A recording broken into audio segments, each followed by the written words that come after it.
Pak Fahmi, apa Pak Usman sudah di lokasi?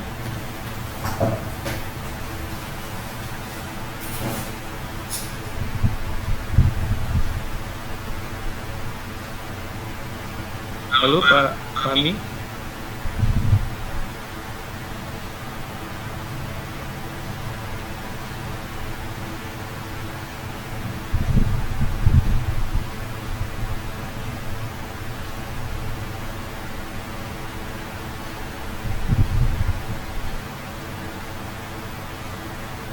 Pak Fahmi? Fahmi, apa mendengar suara saya? Ya, Bapak. Oh, Pak Usman sudah di lokasi, karena kita mau mulai acara kita. Ada, ya. Dia sedang masuk, bentar lagi gabung. Tuh Pak Usman udah datang tuh.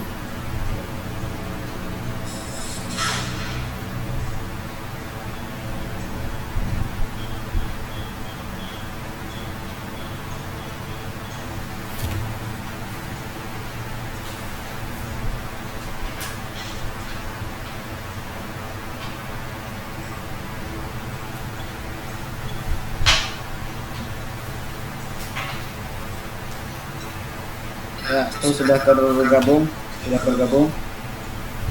Pak Wakil Ketua 1, Saidina Usman Al-Quraisy.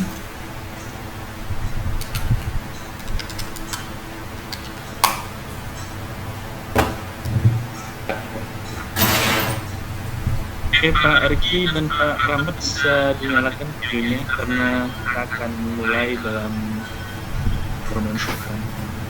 Pak Riki Ardiansyah, apa bisa dinyalakan videonya? Halo Mas Riki. Ya, mungkin lagi ke belakang.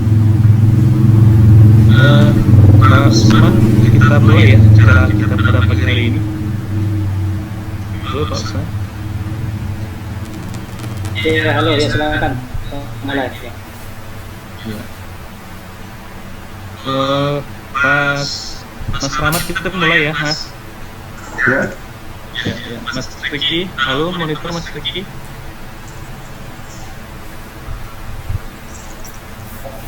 Halo Mas Kaspul. Oke.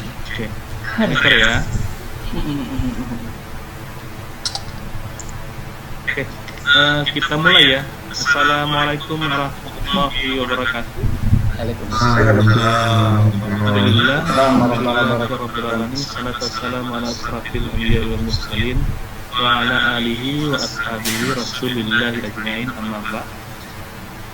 Alhamdulillah, puji syukur kehadirat Allah, pada pagi hari ini kita bisa bersilaturahmi melalui media Zoom ini, tentunya dalam keadaan sehat walafiat dalam lindungan Allah Subhanahu wa taala. Selanjutnya selawat dan salam kita tentunya kita sampaikan kepada Nabi Muhammad sallallahu alaihi wasallam dengan lafaz Allahumma shalli ala sayyidina Muhammad wa sayyidina Muhammad. Dan bersama kita hormati Bapak Saidina Usman Al-Quraisy Anfil. Beliau Wakil Ketua 1 Bidang Akademik Yayasan Jambi. Terima kasih Pak Saidina Usman Al-Quraisy sudah bergabung bersama kami. Berikutnya yang kita hormati ada Ketua Puspadu Yayasan Jambi, Pak Fahmi Usman, mohon maaf Pak Fahmi Rohim MID. Beliau ini dari magisternya dari Malaysia bidang education, dan yang sama-sama kita hormati dan kita banggakan pembicara kita pada pagi hari ini karena Mas Rahmat Suki MSc. Selamat bergabung Mas Rahmat. Terima kasih sudah berkenan berbagi ilmu dan waktu yang kegiatan kita pada pagi hari ini. Berikutnya pembicara kita Mas Riki Ardiansyah MSc. Selamat bergabung Mas Riki. Senang bisa bertatap muka karena beberapa waktu yang lalu kita sangat lama tidak bisa bersilaturahmi. Kali ini bisa bersilaturahmi bersama-sama walaupun terbatas dengan kondisi COVID, bisa bertatap muka walaupun ini wajahnya sepertinya celing semua ya, glowing semua sepertinya. Bapak Ibu yang berbahagia, sebelum kita mulai, mari sama-sama kita dengar welcome speech dari Wakil Ketua 1 STN Santa, Bapak Saidina Usman Al-Quraisy. Kepada yang terhormat Bapak Saidina Usman Al-Quraisy, kami silakan. Baik, Assalamualaikum warahmatullahi wabarakatuh. Bismillah, walhamdulillah, wassalatu wassalamu ala rasulillah wa ala alihi wa sahbihi wa man wala, la hawla wa la quwwata illa billah. Pertama, bersyukur kita kepada Allah atas karunia kesehatan sehingga pagi ini kita bisa bergabung di acara yang santuy tapi penting sebenarnya. Yang saya hormati para narasumber kita hari ini ada Saudara Rahmat Basuki, kemudian Saudara Riki Hadiansyah, dan tentu juga Saudara Kaskul, salah satu tim di LPM kita. Beliau selaku koordinator publikasi di lembaga penelitian dan pengembangan masyarakat Santa Jambi. Kemudian ada Pak Fahmi dan rekan-rekan sekalian yang tergabung di dalam acara ini. Ya. Pertama, kami dari STA Santa Jambi mengucapkan terima kasih kepada narasumber hari ini yang meluangkan waktu, dan juga kepada publikasi Universitas Jambi yang juga melibatkan STA Santa Jambi berkolaborasi untuk bersama-sama dalam kegiatan yang baik ini. Kami atas nama pimpinan STA Santa Jambi sangat menilai bahwa kegiatan-kegiatan seperti ini penting untuk dilaksanakan. Kami menghimbau kepada seluruh sivitas akademika kita, tidak hanya para dosen tentunya yang mungkin lebih tepat untuk mendapatkan LPDP ini, karena setahu kita mungkin LPDP ini lebih terkenal di tingkat master dan doktornya gitu kan. Nah, kalau S1 itu biasanya dalam klaster lain. Nah, tapi tidak menutup kemungkinan juga kita juga menghimbau di grup-grup, di kanal-kanal media yang bisa kita ini, yang terkoneksi dengan kampus kita, informasi di kampus kita, agar mahasiswa kita juga mengikuti kegiatan-kegiatan seperti ini. Kenapa? Karena setelah mereka S1, mereka sudah bisa merancang. Ini kegiatannya sangat positif sekali, karena nanti kita akan mendengarkan secara langsung pengalaman dari kawan-kawan yang sudah mendapatkan LPDP ini. Apa persiapan yang harus dilakukan, dan itu harus dari sekarang. Saya sering menyampaikan kepada junior-junior kita atau mahasiswa kita yang kadang-kadang dari mudik itu, saya menyampaikan bahwa kalau kalian ingin dapat beasiswa di S2, itu ditentukan oleh bagaimana kalian melakukan cara berpikir itu ketika S1. Nah, jadi tidak bisa begitu selesai S1 baru mau ujung-ujung. Mungkin bisa juga, tapi kita harus punya banyak waktu lagi. Misalnya nambah lagi waktu setahun atau 2 tahun baru melakukan persiapan bahasa yang kurang pas, bahasa yang belum mencapai target, kursus lagi. Itu kan menyita waktu. Tapi kalau memang dia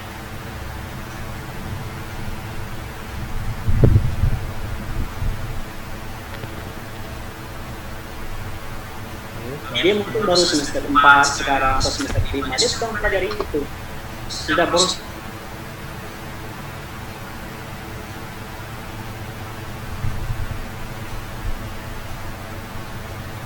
Kurang lagi tulisan harus dibaguskan. Nah, ini yang perlu, inilah salah satu sisi positif dari kegiatan yang hari ini, yang mungkin sebagian orang tidak begitu ini, tapi sebenarnya sangat bermanfaat sekali, terutama juga dosen. 80% masih S2, masih berstatus sebagai S2, memang sebagai batas syarat untuk menjadi dosen gitu kan. Sementara masih ada level-level berikutnya yang dikejar. Nah, LPDP ini sangat penting sekali. Mungkin dibandingkan beasiswa lain, ini LPDP ini lebih gila, mungkin karena memang langsung juga kementerian keuangan. Nah, ini tata kelolanya, pencairan dan sebagainya juga sangat cepat. Beda mungkin kayak saya yang sekarang sedang mendapatkan beasiswa 5.000 doktor misalnya, di bawah Kementerian Agama, tapi uang itu juga bersumber dari Kementerian Keuangan, tapi dikelola oleh Kementerian Agama. Jadi birokrasinya sudah panjang. Tapi tidaklah seberarti LPDP ini. Jadi saya berharap dengan kegiatan yang santuy hari ini bisa mendapatkan inspirasi bagi kawan-kawan kita semua bahwa kesempatan ini terbuka luas. Saya atas nama pimpinan sangat bangga sekali kalau ada dosen-dosen kita yang mengambil keputusan, Pak, saya diterima LPDP dan saya akan melanjutkan kuliah. Sangat bangga sekali gitu. Walaupun mungkin dia memiliki peran yang besar di sini, kerjanya banyak, tapi atas nama pimpinan ada kebanggaan tersendiri, ya kita dorong untuk melanjutkan gitu. Jangan tunda-tunda lagi. Kalau Anda enak, karena sekarang lagi akreditasi, itu hal lain. Kalau Anda berangkat kuliah, ada orang lain yang akan mengisinya, yang akan membantu akreditasi. Yang penting Anda sampai dan kejar cita-cita Anda. Itu yang ingin saya sampaikan kepada para dosen kita, para aktivitas kita, agar memanfaatkan peluang sebanyak ini. Nah, tapi tentu saja mudah-mudahan nanti dengan penjelasan yang lengkap nanti berdasarkan kita pengalaman dari yang penerima bisa membuka mata pikiran kita semua di sini, sehingga kampus kita ini meskipun kita swasta, kampus Islam swasta, tapi tidak menutup kemungkinan saya selalu menyampaikan cara berpikir kita harus melampaui status sekat itu. Harus berpikir lebih ini lagi, harus lebih luas lagi, harus punya target-target yang lebih. Ya mudah-mudahan sekali lagi atas nama pimpinan selamat kita berdiskusi pada kesempatan yang berbahagia ini. Sekali lagi kami memberikan apresiasi. Nanti di Nokaskul mungkin bisa bawa kawan-kawan kita pemateri yang hebat hari ini, bisa silaturahim kita PSK Asanta, kita buat ini lagi gitu kan, ketemu dengan pimpinan-pimpinan yang lain, ketemu dengan ketua yayasan kita yang kebetulan juga sebagai wakil wali kota Jambi.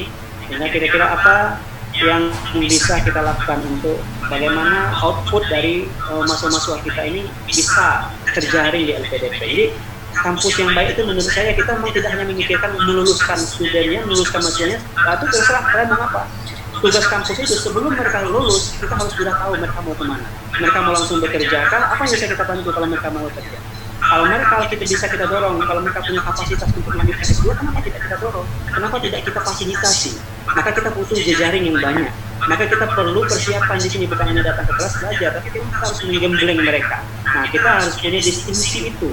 Maka kemarin saya sampaikan pada forum yang berbahagia ini, kita sudah ada kesepakatan dengan ketua yayasan, kita sudah berunding bahwa mulai dari semester depan ini, tepatnya setelah gedung baru kita siap, kita memang akan ada pesantren mahasiswa yang berbasis skill, terutama di bidang bahasa. Kita sudah akan mengontrak salah seorang pakar bahasa dari Parepare yang memang tenaga pengajar inti di Parepare yang sekarang kebetulan nikah di Jakarta. Mereka untuk bisa bergabung. Tujuannya apa? Agar lulusan kita tidak hanya sekedar dapat selesai kuliah, dapat ijazah,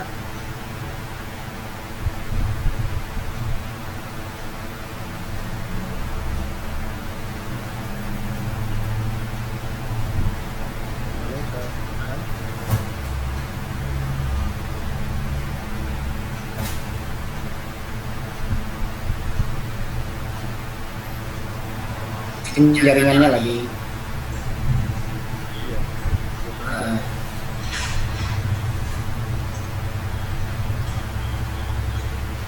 Ya, halo. Nah, mereka tidak mendapatkan informasi. Nah, ini salah satu pikir kelemahan kampus-kampus kita di Jambi lah khususnya gitu. Kita tidak punya betul-betul satu karir center yang punya tanggung jawab moral kita. Mereka ini mau kemana? Kalau mau bisa kita motivasi mereka, kita beri jalan mereka bisa kuliah lagi. Saya kira itu cara yang terbaik. Yang ingat, habis sudah pengalaman saya di kampus, saya orang kampung kita yang kuliah di sini. Selesai sudah orang tua saya dengan dapat pulang. Jadi itu kita berharap ke depan itu tidak terjadi lagi. Jadi dengan kegiatan seperti ini, dengan jejaring kita yang bertambah tentang LPDP ini, informasi kita semakin kuat ini ya, tidak hanya sebatas diskusi daring ini nanti Pak Kasul, tapi memang kalau bisa kita bicarakan lebih lanjut lagi. Mungkin kawan-kawan ini bisa kita minta bantuan jadi mentor kita, bagaimana mahasiswa kita ini motivasi nanti diberikan tips lebih instan lagi agar kita bisa kuliah motivasi terutama mahasiswa kita yang sudah atas, yang terutama yang muda-muda tentunya.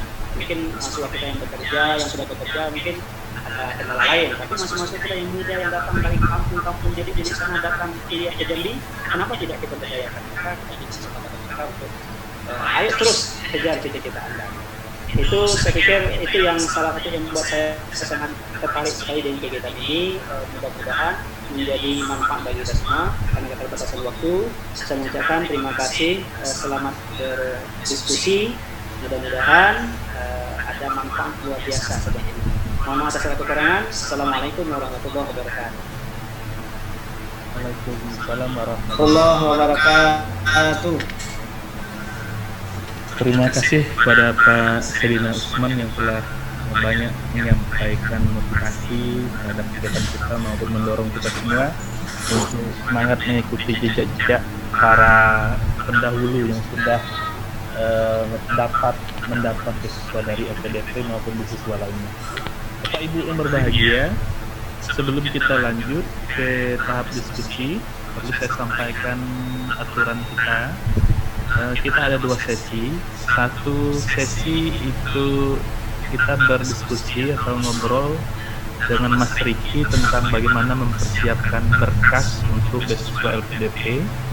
Kemudian sesi berikutnya adalah bagaimana persiapan wawancara untuk menghadapi beasiswa LPDP dengan Mas Rahmat Masuki.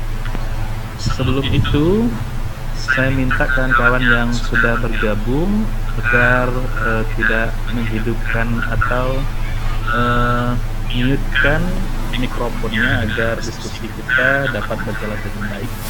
Berikutnya, jika silakan minum, tapi tentunya dengan adab yang baik. Berikutnya, jika yang sedang berkendara, Mas Hadi, hati-hati di jalan.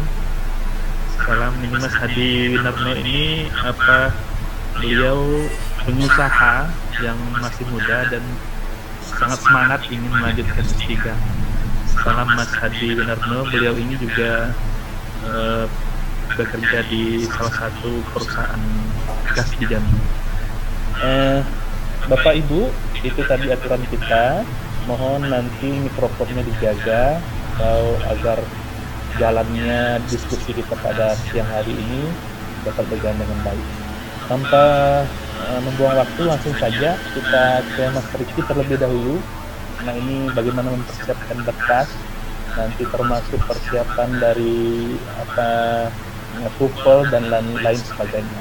Langsung saja kita berikan kepada Mas Riki Ardiansyah waktu lebih kurang 20 menit dari sekarang. Kepada Mas Riki kami persilakan. Iya. Baik, Assalamualaikum warahmatullahi wabarakatuh. Ya, selamat pagi. Apa kabar nih Mas Kaspul? Alhamdulillah baik Mas. Iya, Mas Rahmat juga nih, apa kabar nih? Kita sama-sama di pengelola jurnal waktu itu ya Mas Rahmat ya. Kemudian apa kabar nih semua untuk rekan-rekan para peraih impian beasiswa? Ya, kalau kita bilang itu para pemburu beasiswa. Jadi ibaratnya itu adalah merupakan angin segar kita untuk meraih yang namanya impian kita, cita-cita kita, dan kontribusi kita khususnya untuk Indonesia dan untuk Jambi lebih dahulu. Sebelum saya mulai, saya juga menyapa salam hormat saya untuk guru besar Unpad, Prof. Yosini ada hadir dalam ruangan ini. Terima kasih Prof. sudah hadir di sini, sudah menyimak acara ini. Suatu kehormatan juga beliau hadir di sini. Ya. Terima kasih Prof. Selamat pagi, Mas Riki. Selamat, ya. Iya Prof, terima kasih Prof. Iya, sama-sama. Baik, mohon izin ya Prof. Santai saja untuk ini, jadi saya akan sedikit sharing pengalaman, kemudian nanti itu juga saya ingin memberikan apa sih, bagaimana Mas Kaspul bisa diaktifkan saya untuk itu sebagai screennya Mas Kaspul.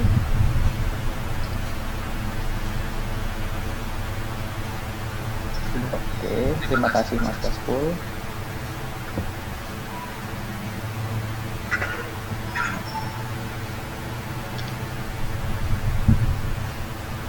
Kelihatan jelas materinya?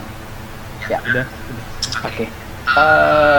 Jadi alhamdulillah saya salah satu termasuk awardee LPDP, di mana tujuan saya itu S3 Doktor Ilmu Pertanian Universitas Pajajaran, kemudian ada Southampton University.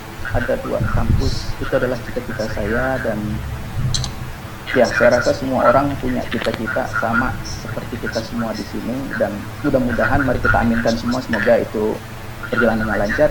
Dan perlu saya garis bawahi, untuk mendapatkan yang namanya beasiswa, baik itu LPDP maupun beasiswa yang lain, itu tidak semudah seperti kita membalikkan telapak.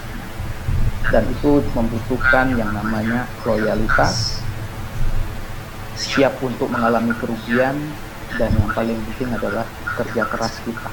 Itu yang saya lakukan ketika I want to be continue to my doctoral. Saya ingin melanjutkan S3 saya. Nah, oke. Selanjutnya, saya salah satu angkatan di PK 158. Nama angkatan saya itu Kencana Mahardika. Jadi kalau salah satu awardee itu ketika ditanya, kamu PK berapa? Saya PK 158. Kalau saya PK 120 dan lain sebagainya.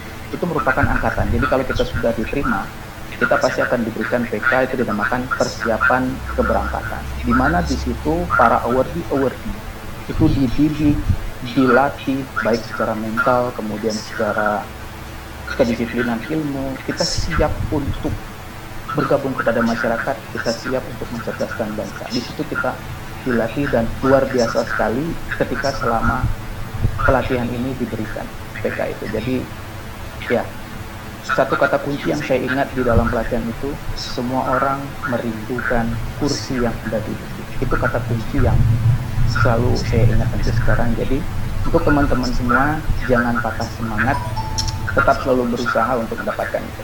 Oke, lanjut. Semua orang pasti ingin seperti ini, pasti ya, itu dapatkan beasiswa dan sekolah impian sekarang. Dan ini adalah salah satu contoh ketika teman-teman semua nanti lulus dan masuk dan keterima, akan ada informasi seperti ini. Selamat, Anda telah lulus, baik itu secara administrasi, kemudian yang terakhir itu adalah setelah wawancara. Mungkin nanti Mas Rahmat bisa memberikan sharing sedikit itu. Dan mudah-mudahan mari kita aminkan, semoga foto ini berganti menjadi foto dari rekan-rekan semua, dari Bapak Ibu yang ingin mengejar impiannya. Kita aminkan secara bersama, mudah-mudahan Allah mengabulkan doa, dan foto ini akan berganti menjadi wajah-wajah cemerlang dari Bapak Ibu. Amin. Oke. Nah, ada banyak beasiswa.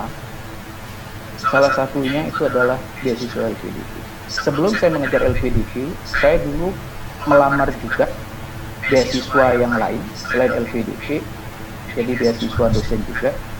Secara kampus saya sudah diterima, kemudian saya sudah siap untuk melanjutkan studi, saya sudah berbenah dan lain sebagainya. Tapi apa yang terjadi ketika saya sudah mulai berangkat, nama saya tidak keluar pada beasiswa tersebut. Miris sekali rasanya. Saya sudah begitu banyak kos yang saya keluarkan, saya sudah bolak-balik ke sana kemari, kemudian saya sudah sudah ketemu dengan promotor. Nah, pada waktu itu saya ditelepon dengan promotor saya yang cukup hebat, namanya Pak Tommy, Pak Dr. Tommy. Dia cukup hebat sekali Bapak itu. Dia nanya, Mas Rifki, kamu niat mau kuliah atau enggak?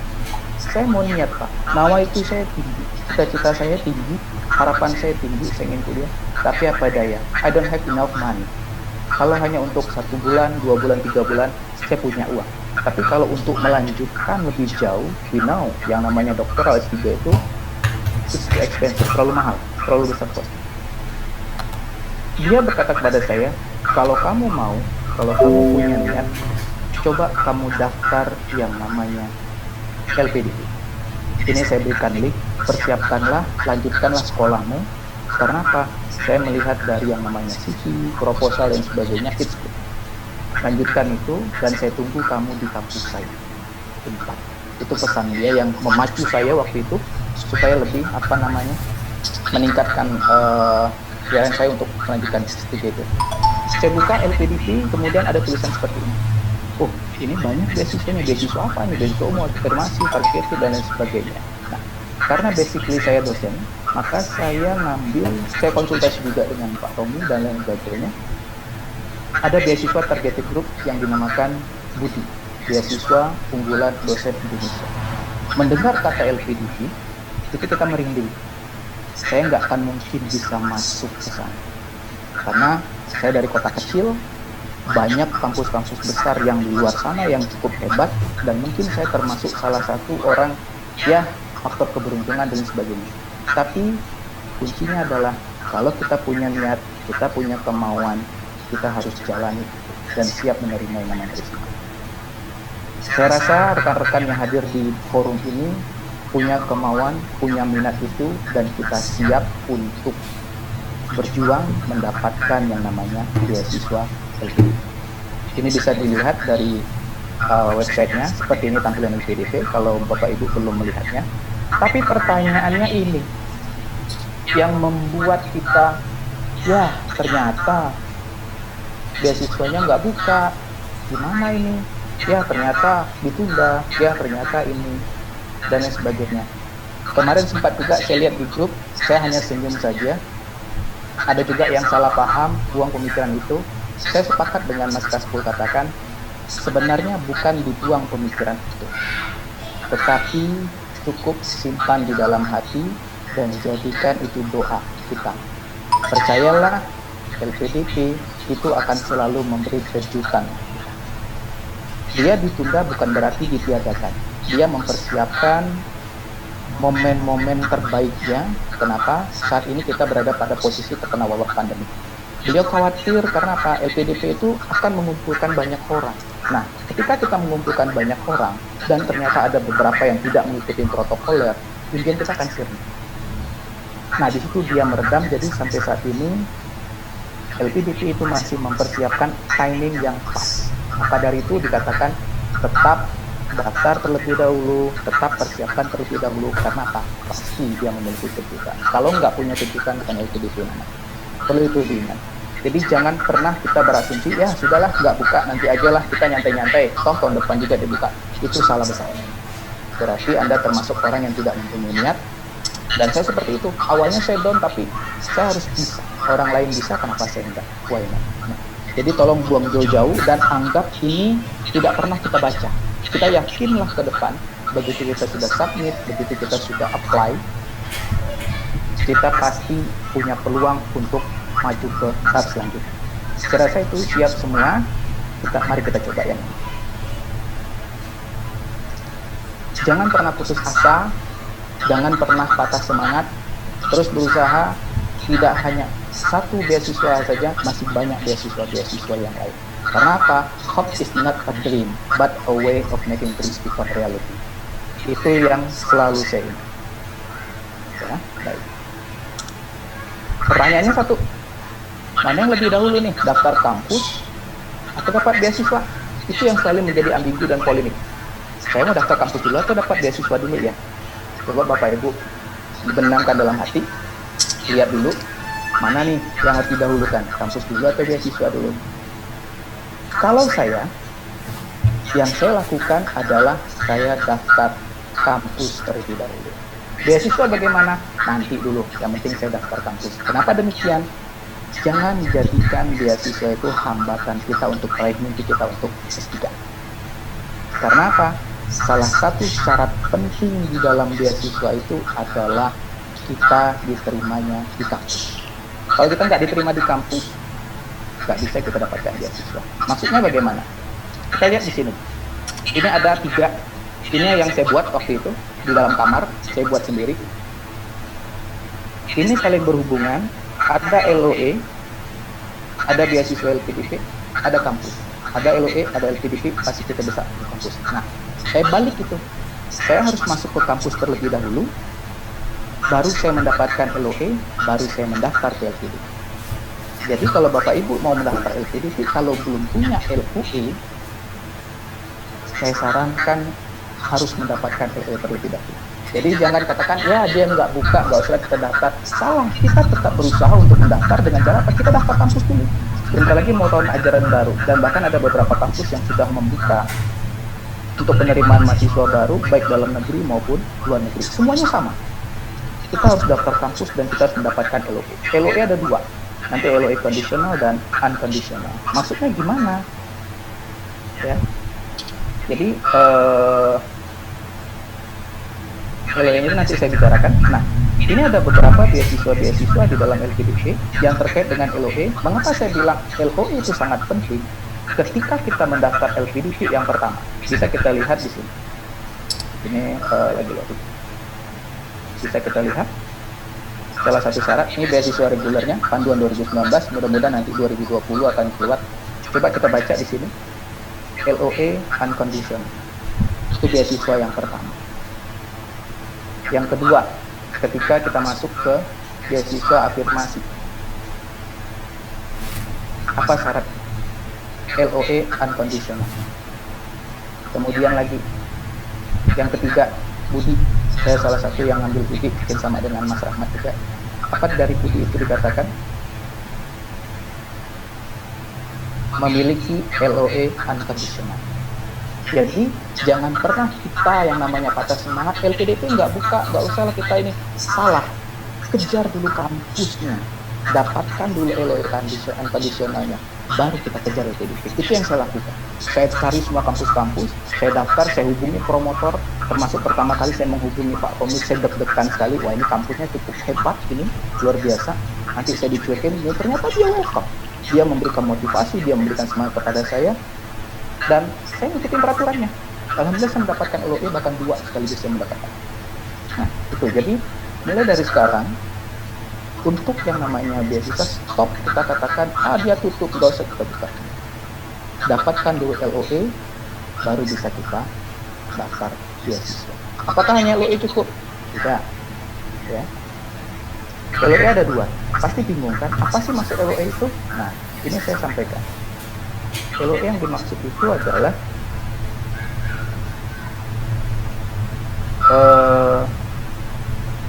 nanti saya jelaskan apa itu yang dimaksud dengan LOE ini.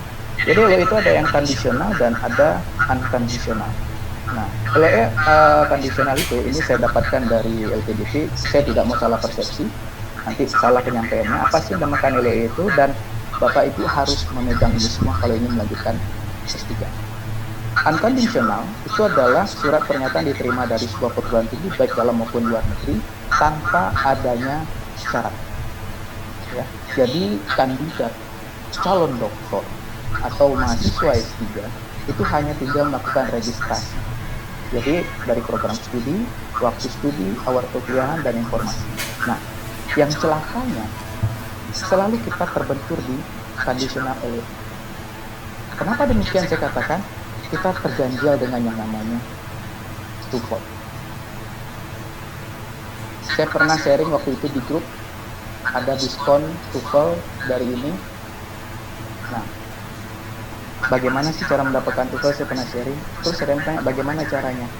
Ingat, yang namanya pemburu jangan pernah bagaimana caranya, tapi kita harus mencari, saya harus mendapatkan caranya, bukan bagaimana caranya. Itu namanya pemburu beasiswa. Kita harus mencari.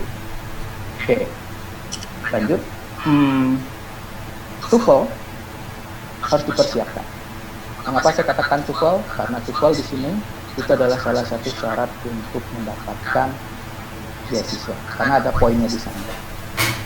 Hati-hati dengan para lembaga-lembaga yang menyediakan TOEFL, dan percuma kalau kita sudah bayar lebih, ternyata nggak diakui. Ada TOEFL IDT, ini contoh TOEFL yang palsu. Hati-hati. Jangan kita beranggapan, oh gampang, kita bisa bayar, kita ikut lembaga ini, kita daftar LPDP. Nggak bisa. Kita harus mempunyai TOEFL yang benar. Tapi buat apa Pak TOEFL itu? Ini, saya kasih clue-nya. Kenapa saya bilang TOEFL itu penting? Ya. Di sini ada persyaratannya untuk TOEFL. Magister ITP-nya 500. Kalau untuk luar negeri 550. TOEIC-nya, IELTS, dan lain sebagainya. TOEFL ITP-nya berapa? 530. Kemudian TOEFL ITP-nya berapa? Sekian-sekian. Biar kita ingat. 530 bisa Pak, gampang. Trik saya adalah, kalau dia minta 530, kita jangan berikan pas-pasan 530. Kita harus berikan lebih dari itu. Kenapa begitu Pak? Karena saya mengalaminya. Banyak ribuan orang sana yang ingin merebut kursi yang Bapak kejar dengan TOEFL mungkin pas 530 atau lebih. Saya waktu itu ikut TOEFL 2, TOEFL ITP dan IELTS saya ikut. TOEFL ITP saya waktu itu dapat ya pas-pasan cuma 570 waktu itu. TOEFL-nya 570-an, dan itu saya daftar. Ya, kemudian IELTS-nya 6, Nah, itu yang jadi ketika dia minta basically-nya 530, kita harus memberikan lebih dari itu. Itu salah satu cara-caranya atau berikut dari itu. Jadi jangan pernah kita memberikan berkas-berkas atau harapan-harapan yang pas-pasan. Berikanlah lebih. Kenapa? Kita menjual diri kita. Kita menawarkan diri kita kepada orang lain bahwa ini loh saya mempunyai good kompeten, saya mempunyai bidang yang ahli, saya mempunyai beberapa persyaratan yang ahli. Kalau persyaratan kita loyo-loyo, kita melihat ini income nggak jelas gini, bagaimana para sponsor kita memberikan beasiswa kepada kita? Oke. Itu yang harus Bapak Ibu persiapkan pertama. Bapak Ibu pertama harus mendapatkan LOE terlebih dahulu, baik terserah mau di kampus mana yang Bapak Ibu, tapi ingat, lihat perguruan tinggi yang bekerja sama dengan beasiswa, khususnya LPDP. Takutnya nanti daftar di kampus A, ternyata kampus itu nggak link ke LPDP, jadi sia-sia. Jadi sudah jelas kampus yang berbobot. Sudah jelas, jadi tolong dibaca nanti kampus-kampus perguruan tinggi mana yang bekerja sama dengan LPDP untuk mendapatkan beasiswa. Oke. Sudah mendaftar di akun, saya rasa Bapak Ibu telah mendaftar di akun. Karena ini adalah salah satu yang wajib dan untuk mendapatkan informasi. Saran saya, hampir setiap hari tolong dibuka akun ini.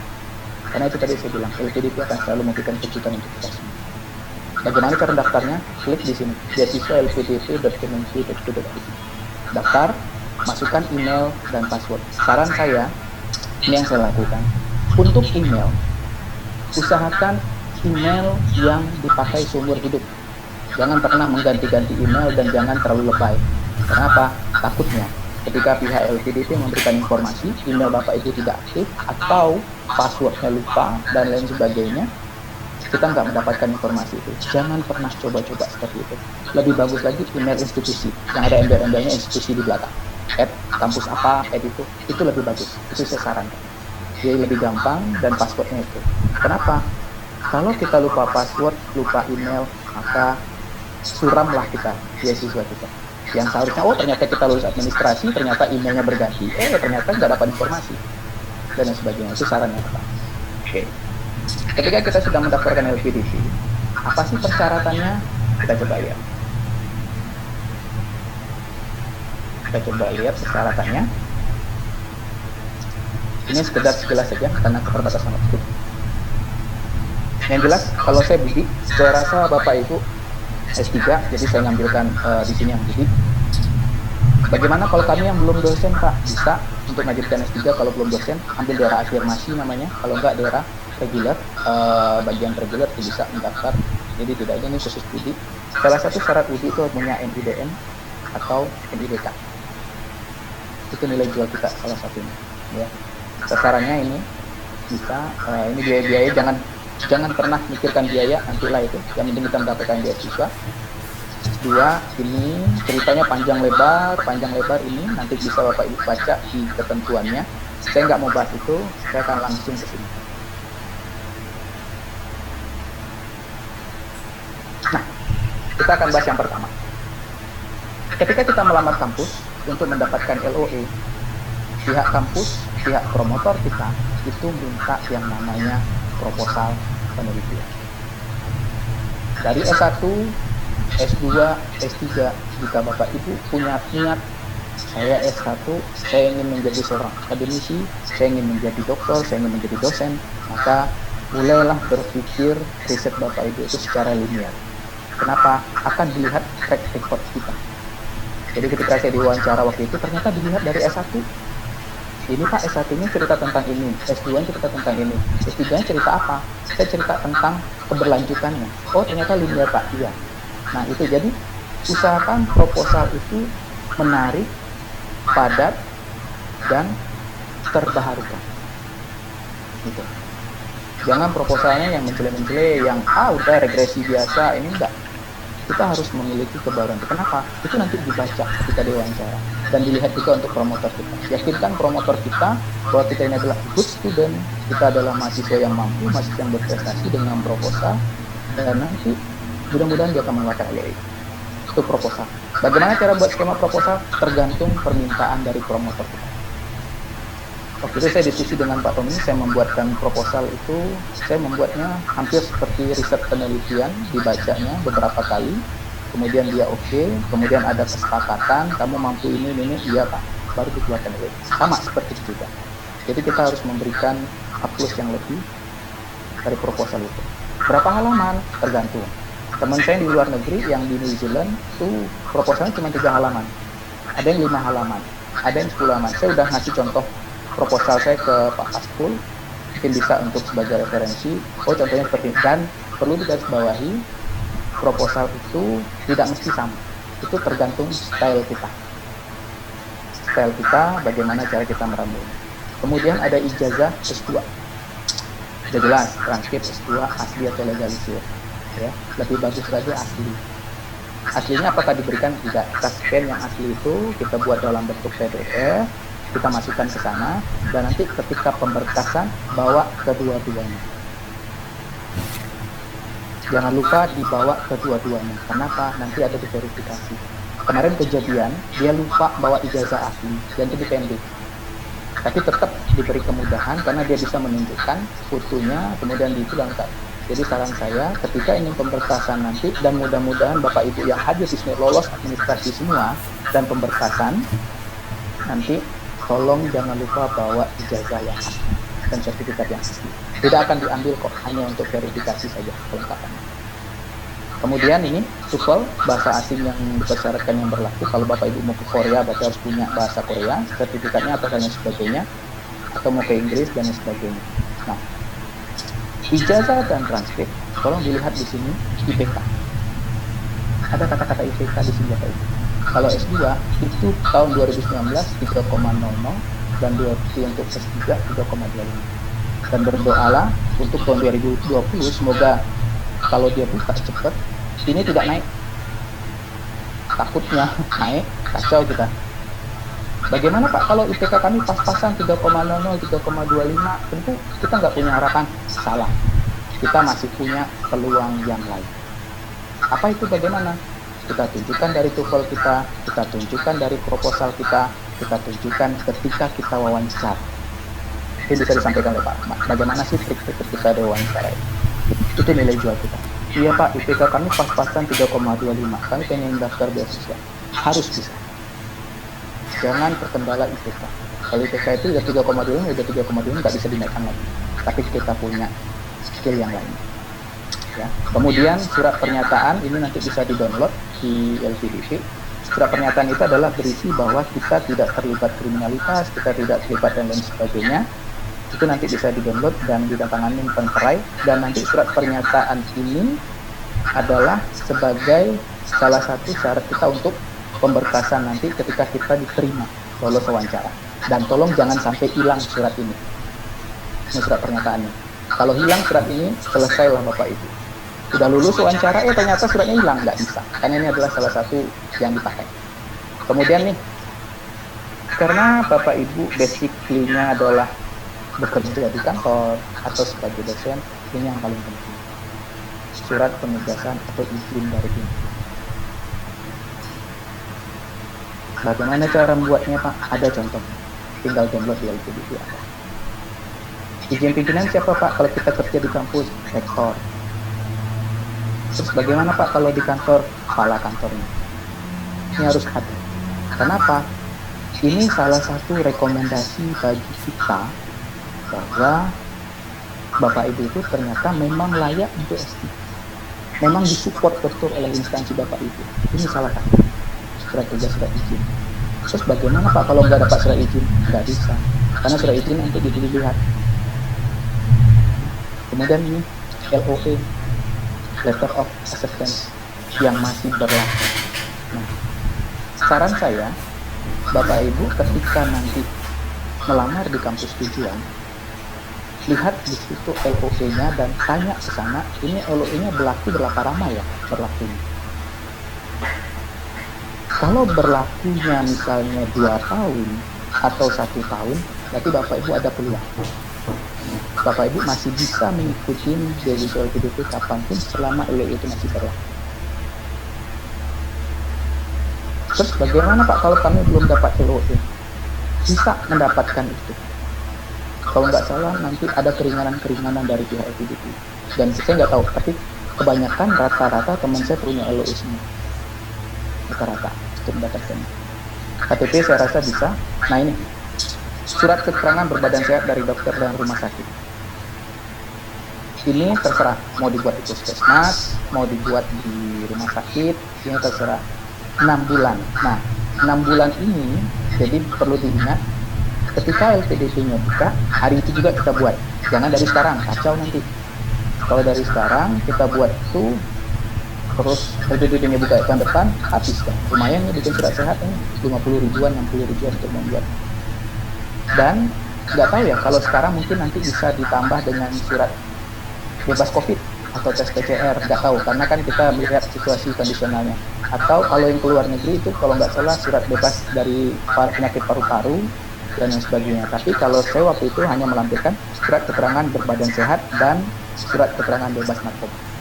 Ini Bapak Ibu harus tes dulu di badan narkoba untuk mendapatkan surat itu. Dan sama berlakunya 6 bulan. Jadi misalnya minggu depan mau daftar LPDP, nah Bapak Ibu tes narkoba itu. Nggak susah kok, cuman dicek-cek sampel urin dan sebagainya.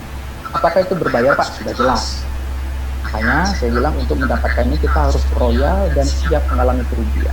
Demi beasiswa apapun kita lakukan dan itu harus tetap terkoordinir dan secara halal. Jangan kita mencoba-coba untuk berbuat curang di sini. Surat rekomendasi dari pimpinan, bagaimana? Nah ini, saya ingin cerita. Lucunya, LPDP minta 3.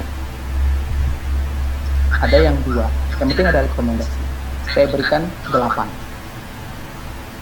Kenapa demikian? Karena saya ingin menjual diri saya ke sana, maka saya harus bisa membawa rekomendasi orang yang memberikan bahwa saya itu good attitude. Saya good itu. Bagaimana? Dari pimpinan-pimpinan saya mintain semua. Dari Pak Dekan, dari Jurusan, dari segala macam saya mintain semua. Bahkan dari tokoh-tokoh adat saya minta. Jadi saya lampirkan ke 88 ini. Itu strategi. Apakah hanya satu Pak? Jangan. Nah, kemudian ada proposal studi. Ini saya mau cerita. Apa sih beda proposal penelitian dengan proposal studi? Kok ada 2 nih. Proposal penelitian itu adalah riset kita. Dari latar belakang, pendahuluan, metode, kemudian kebaharuannya apa, kemudian analisanya apa yang kita pakai, itu adalah proposal penelitian. Nah, proposal studi ini adalah cerita kita meyakinkan pihak LPDP dan meyakinkan promotor kita bahwa dalam tenggang waktu yang diberikan oleh LPDP kita akan menyelesaikan itu dengan tepat waktu. Kenapa? Untuk S2 itu diberikan waktu 24 bulan atau 2 tahun. Kalau untuk S3 36 bulan atau 3 tahun. Nah, proposal studi inilah menceritakan tentang diri dari Bapak Ibu. Saya buat itu, saya menceritakan tentang diri saya sendiri. Kemudian semester 1 saya membuat ini, di S1 membuat ini, S2 membuat ini, kemudian S3 riset saya tentang tentang supply chain, kemudian saya jelaskan trik-triknya di sana. Saya sudah mengikuti pelatihan ini, saya sudah membaca beberapa ini. Itulah yang kita lakukan dimulai ketika mendaftar dan akan kita lakukan nanti setelah kita diterima di kelas. Itu yang perbedaannya antara proposal penelitian dan proposal studi. Ya, jadi itu nanti kita bisa diskusi, bisa kita tanya, bisa kita sharing.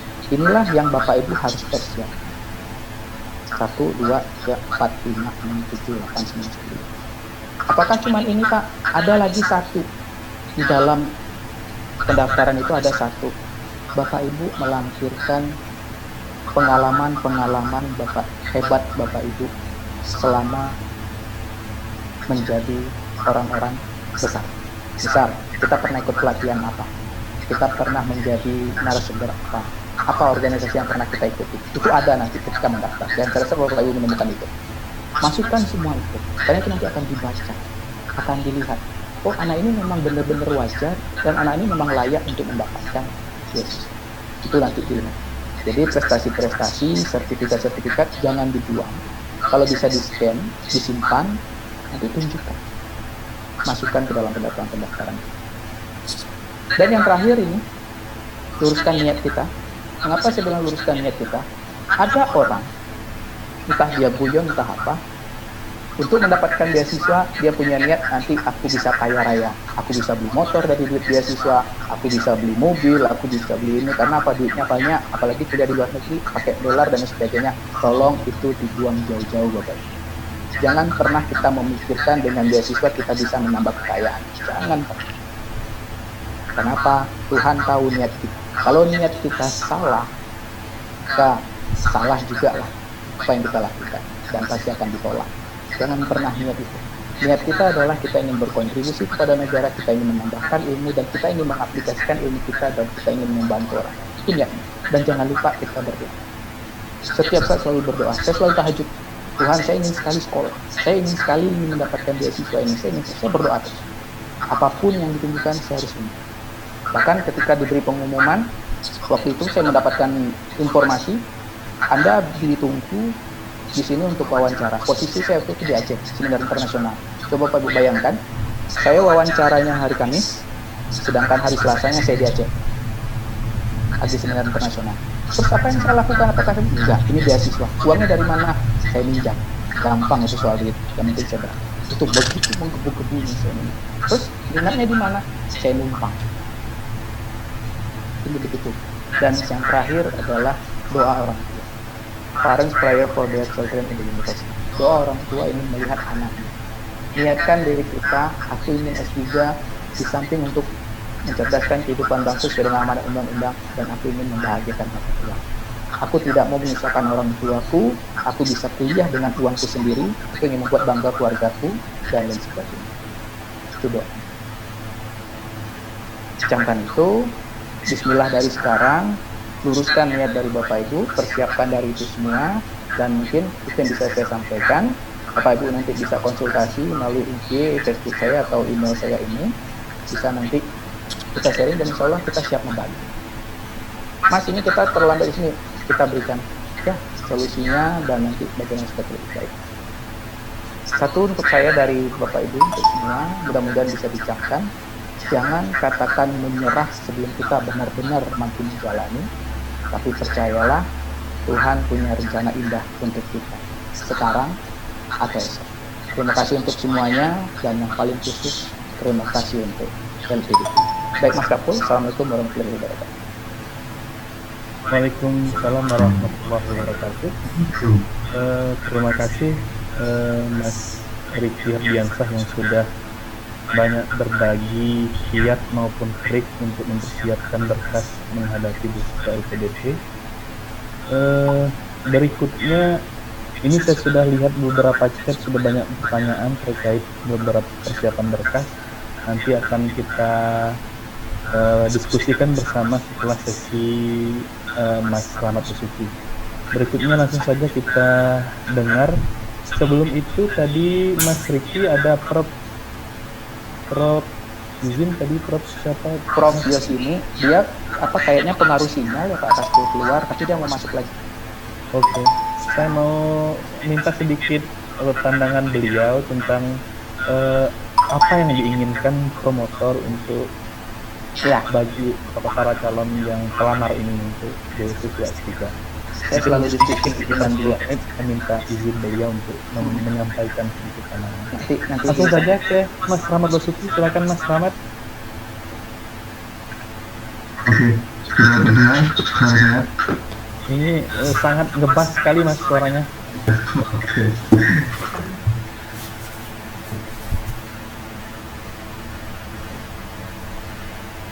Ya, Assalamualaikum warahmatullahi wabarakatuh.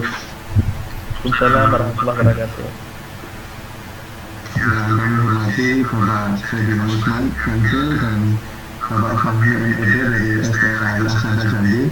Terima kasih sudah memberi kesempatan saya. Kemudian kepada Pak Rasul. Pak Rasul ini teman saya di Desa Publikasi dulu. Dengan Pak Riki juga teman diskusi di pengelola jurnal ya, Pak Riki. Iya. Untuk lagi, semoga sehat selalu semua. Dan kepada teman-teman pemburu beasiswa yang saya banggakan. Oke, nah yang pertama saya memberi judul sedikit pengalaman saya, yaitu memberi jawaban yang meyakinkan pewawancara. sedikit informasi bahwa saya itu beasiswanya reguler Pak Edi, bukan Budi gitu.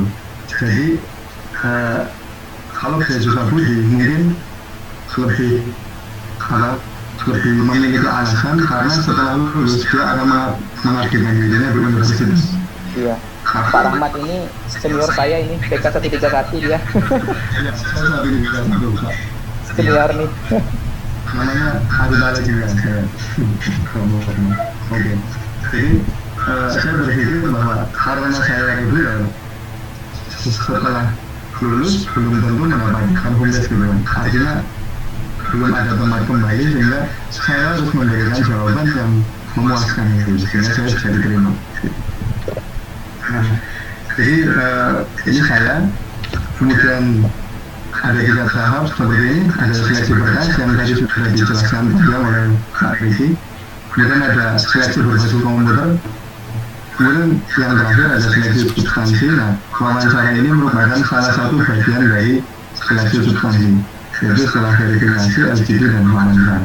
Nah, tapi pertama saya mendaftar, saya tuh gagal, hanya menjadi calon saja gitu ya. Hanya menjadi calon, kemudian ya saya coba lagi mendaftar gitu. Nah, yang kedua alhamdulillah saya diterima. Nah, dari kegagalan saya itu saya berpikir apa yang membuat saya gagal. Nah, ternyata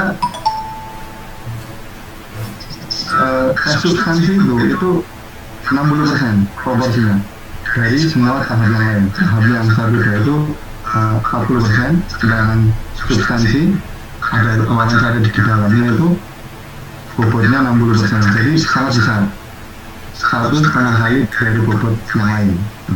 Nah, jadi wawancara ini harus sukses karena ini sangat menentukan. Ibaratnya pintu yang membuat Anda goal adalah si pewawancara bilang, oh ya, anak ini pantas dapat beasiswa, jadi pintunya di situ. Nah, jadi apa yang harus dilakukan? Ini saya sharing pengalaman yang saya pikirkan. Yang saya pikirkan adalah buatlah jawaban yang meyakinkan wawancara bahwa Anda pantas dan berhak mendapat beasiswa.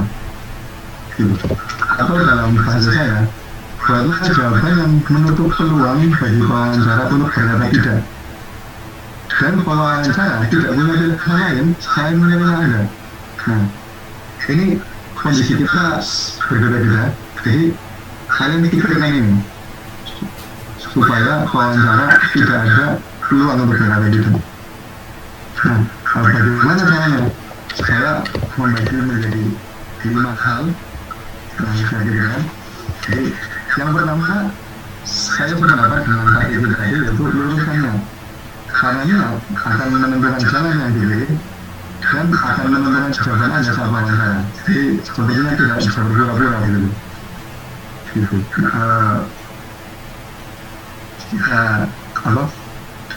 Tadi Pak Edi menyampaikan dari Aceh harus wawancara, pokoknya usahakan bagaimana. Dia menentukan jalan mana yang dipilih dari niat tersebut gitu. Nah, ini saya ada beberapa pilihan. Mengapa Anda ingin mendapatkan beasiswa S3 atau S2? Ada pilihan supaya keren, mendapat status dan gelar, membuat bangga orang tua, membuktikan pada dunia bahwa Anda bisa. Aplikasi dari iman, karena menuntut ilmu itu dari iman hingga yang lahat, atau memberi manfaat sebanyak-banyaknya pada masyarakat dengan ilmu yang nantinya akan diperoleh. Saya berkontribusi dari kemajuan Indonesia dan bangsa, dan ada pilihan-pilihan yang lain gitu. Nah, pilihan-pilihan ini tidak semuanya salah gitu. Tidak ada yang salah ya Bang, tidak ada yang salah gitu. Tetapi apa yang ingin didengar oleh wawancara gitu ya. Jadi dari pilihan-pilihan ini ketika Anda ditanya seperti itu, apa yang ingin didengar gitu. Nah, kita kembalikan ke siapa pemberi beasiswa ini. Nah, pemberi beasiswa ini adalah LPDP, yang jelas uangnya dari rakyat, dari pajak rakyat. Dan besok maksudnya kita akan diminta pertanggungjawaban, besok itu maksudnya setelah lulus atau setelah kita meninggal gitu ya. Nah, kemudian lewat beasiswa ini negara memberi mandat kepada kita supaya kita nantinya bisa mengembalikan beasiswa tersebut dengan memberi nilai tambah kepada rakyat Indonesia atau kepada masyarakat. Nah, setelah kita ingat ini, kira-kira Anda bisa memutuskan jawaban apa yang cocok atau jawaban apa yang ingin didengar oleh pewawancara. Gitu. Jadi kalau misalkan menjawab yang A, saya supaya keren. Ya mungkin itu memang asli tujuan Anda, tapi itu jangan disampaikan. Gitu. Yang disampaikan adalah Anda harus mengingat ini. Syukur-syukur memang seperti ini. Jadi niatnya adalah mengembalikan apa yang kita dapatkan dari rakyat tersebut. Jadi yang pertama luruskan niat. Kemudian yang kedua memantaskan diri. Nah jadi kalau tadi Pak Riki bilang syarat-syaratnya dipenuhi, itu betul sekali. Kalau bagi saya tidak ada jalan pintas. Gitu. Jadi kalau minta tugas sekian, ya kita harus belajar. Tidak ada kata bagaimana supaya caranya cepat gitu. Bagaimana cepat dapat tugas yang tinggi, ya belajar gitu. Jadi kita harus mempush diri kita semaksimal mungkin supaya memenuhi syarat tersebut. Kalau Anda memenuhi syarat, berarti Anda mendapat beasiswa. Artinya beasiswa itu adalah hak Anda. Sehingga ketika Anda melamar, kita memenuhi syarat, insya Allah atau pasti Anda diterima. Karena memang itu hak Anda dan Anda pantas mendapatkan itu. Jadi pantaskan diri. Nah, jadi apa ini syarat-syarat yang diminta, pantaskan diri Anda bahwa Anda berhak menerima beasiswa. Nah, tapi ini level yang biasa. Kalau kata-kata itu tadi, TOEFL 530, hasil yang lebih tinggi dari itu gitu ya. Jadi yang lebih tinggi lampaui. Saya ini tidak janjian ya dengan Pak Riki, tapi sepertinya kita saya sinergi ya gitu. Lampaui syarat-syarat yang diminta, maksimalkan potensi diri Anda. Over qualified itu akan lebih baik. Jadi misalkan surat rekomendasi diminta 3, Anda beri lebih dari itu untuk meyakinkan, untuk menjual diri dan lain sebagainya. Nah jadi untuk memantaskan diri ini, saya yakin jika berusaha pasti bisa. Karena saya juga awalnya berpikiran sama dengan Pak Riki. Saya sebenarnya tidak mungkin mendapatkan beasiswa ini, gitu. Tapi kok teman-teman saya pada bisa ya. Nah, jadi kita harus berusaha. Jadi kurangi rebahan, kita mulai bekerja dari sekarang, walaupun bukannya entah tahun depan, entah yang lain, tapi insya Allah pasti buka gitu. Jadi siapkan dari sekarang, siapkan baik-baik, siapkan matang-matang. Kalau persiapannya baik, pastinya Anda pandang. Kemudian yang ketiga, dalam menjawab pertanyaan dari wawancara, sebisa mungkin berilah jawaban yang singkat, namun isinya padat, logis, dan betul. Menjadi jawaban yang normatif. Karena jawaban yang normatif, misalkan pertanyaan jadi, mengapa kami harus memberi Anda beasiswa? Karena saya ingin memberi manfaatan yang lebih banyak, Pak. Saya ingin meningkatkan skill, menambah pengetahuan agar lebih memajukan bangsa. Ini jawaban normatif.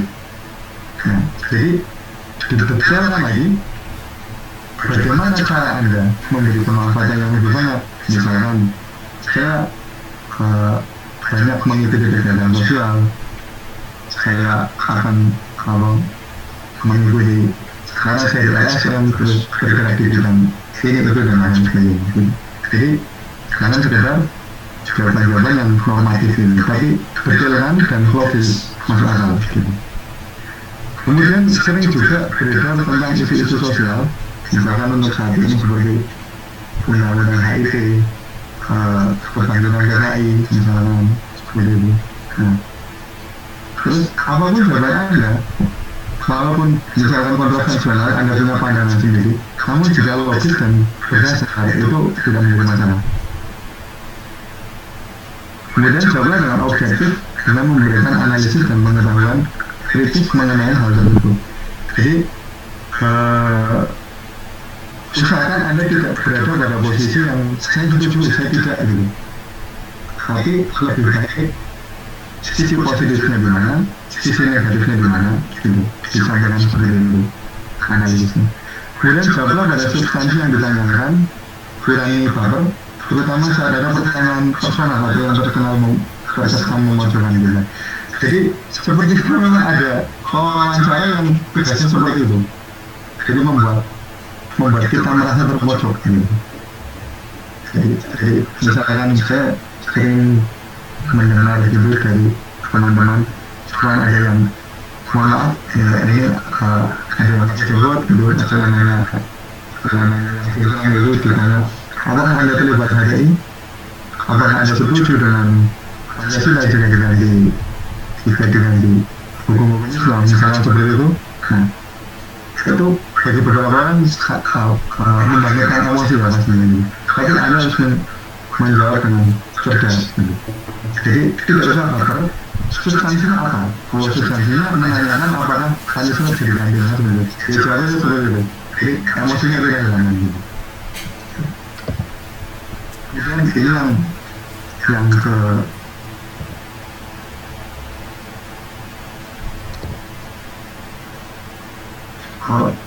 ini yang keempat ya, ini yang ketiga. Sebetulnya saya salah ini. Yang ketiga ini original atau autentik. Sebisa mungkin berikan jawaban seasli mungkin yang belum pernah didengar oleh pewawancara. Kalau kita lihat di media sosial dan di media, ada pewawancara LPDP yang memposting bahwa sekarang kok calon awadi ini kalau diwawancara kok jawabannya itu saja ya gitu. Jadi sepertinya mereka sudah belajar dari yang diposting oleh teman-teman yang sudah menjadi awadi, terus ditiru gitu. Nah jadi bukan berarti Anda tidak mencari gitu, tapi cara blogging itu nyari-nyari dari blog orang gitu adalah cara menemukan jawaban yang pernah diutarakan pada pelamar juga. Oh jawaban ini pernah diutarakan, jawaban ini pernah gitu. Nah jika ada banyak pelamar yang menjawab sama gitu, pastinya ini yang terjadi. Jadi wawancara itu bosan karena hal-hal di sini dia jadi ini, di sini dia jadi itu gitu.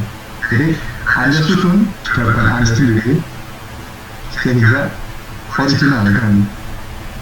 Wawancara yakin bahwa ini original dan Anda sudah mendapatkan jawaban. Atau paling minimal Anda bisa membuat kombinasi dari jawaban-jawaban yang pernah diutarakan dan berhasil menggunakan pelamar itu menjadi awadi.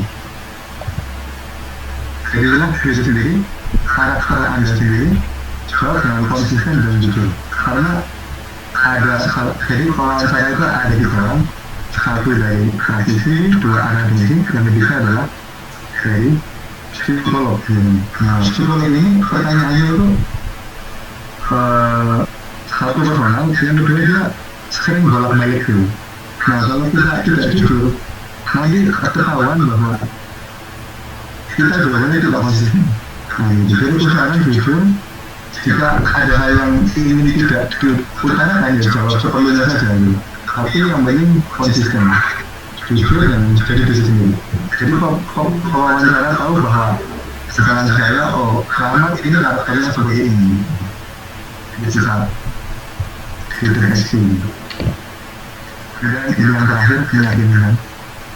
Nah, bagaimana cara paling mudah meyakinkan seseorang? Gitu. Nah, ini yang harus kita lakukan, yaitu dengan bukti. Dengan bukti. Jadi kita bisa saja dengan mudah kita bisa berbicara bahwa saya telah melakukan ini, saya akan melakukan itu, gitu. Bisa dengan mudah. Tapi apakah ada bukti? Gitu. Jadi sebisa mungkin apapun jawaban yang Anda berikan harus bisa dibuktikan dengan data, harus ada buktinya. Contoh ya, misalnya ini, saya akan setelah lulus misalnya, saya akan melakukan ini. Akan ini, kata-kata akan kan belum bisa dibuktikan karena di masa depannya. Tapi bisa dibuktikan dengan rekor Anda di masa lalu, bahwa Anda telah melakukan itu, Anda mendedikasikan diri Anda terhadap hal tersebut, dan sampai sekarang masih melakukan itu, dan berencana terus melakukannya. Maka ketika di masa lalu Anda melakukan itu, dan sampai sekarang masih ingin melakukan itu, orang menjadi percaya bahwa di masa depan pastinya dia akan melakukan itu, karena dia sudah melakukan itu jauh-jauh itu. Nah, jadi ini penting sekali Jadi kalau saya berpikir apakah LPDP hanya dipersiapkan 1-2 bulan? Sebenarnya tidak. Mungkin dari beberapa tahun sebelumnya harus kita persiapkan ini, karena track record kita akan menjadi bukti juga. Atau jika kita berbicara, saya pernah melakukan ini itu, pernah ini harus juga bisa dibuktikan dengan sertifikat, tanggapan layar, email, clipping koran, jurnal, dan lain sebagainya. Misalkan untuk belum mendapatkan LOA itu, misalnya mengapa Anda belum mendapatkan LOA? Belum, tapi saya sudah melakukan korespondensi dengan promotor saya di luar negeri. Nama promotor saya ini itu misalnya.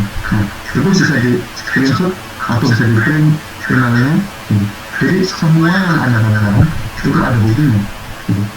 Dan jika ada buktinya, maka tidak akan bisa dibantah bahwa ya memang Anda melakukan itu. Tapi jika tidak ada buktinya, pewawancara berhak ragu, atau Anda memberi peluang untuk pewawancara ragu kepada jawaban Anda tersebut. Kira-kira begitu.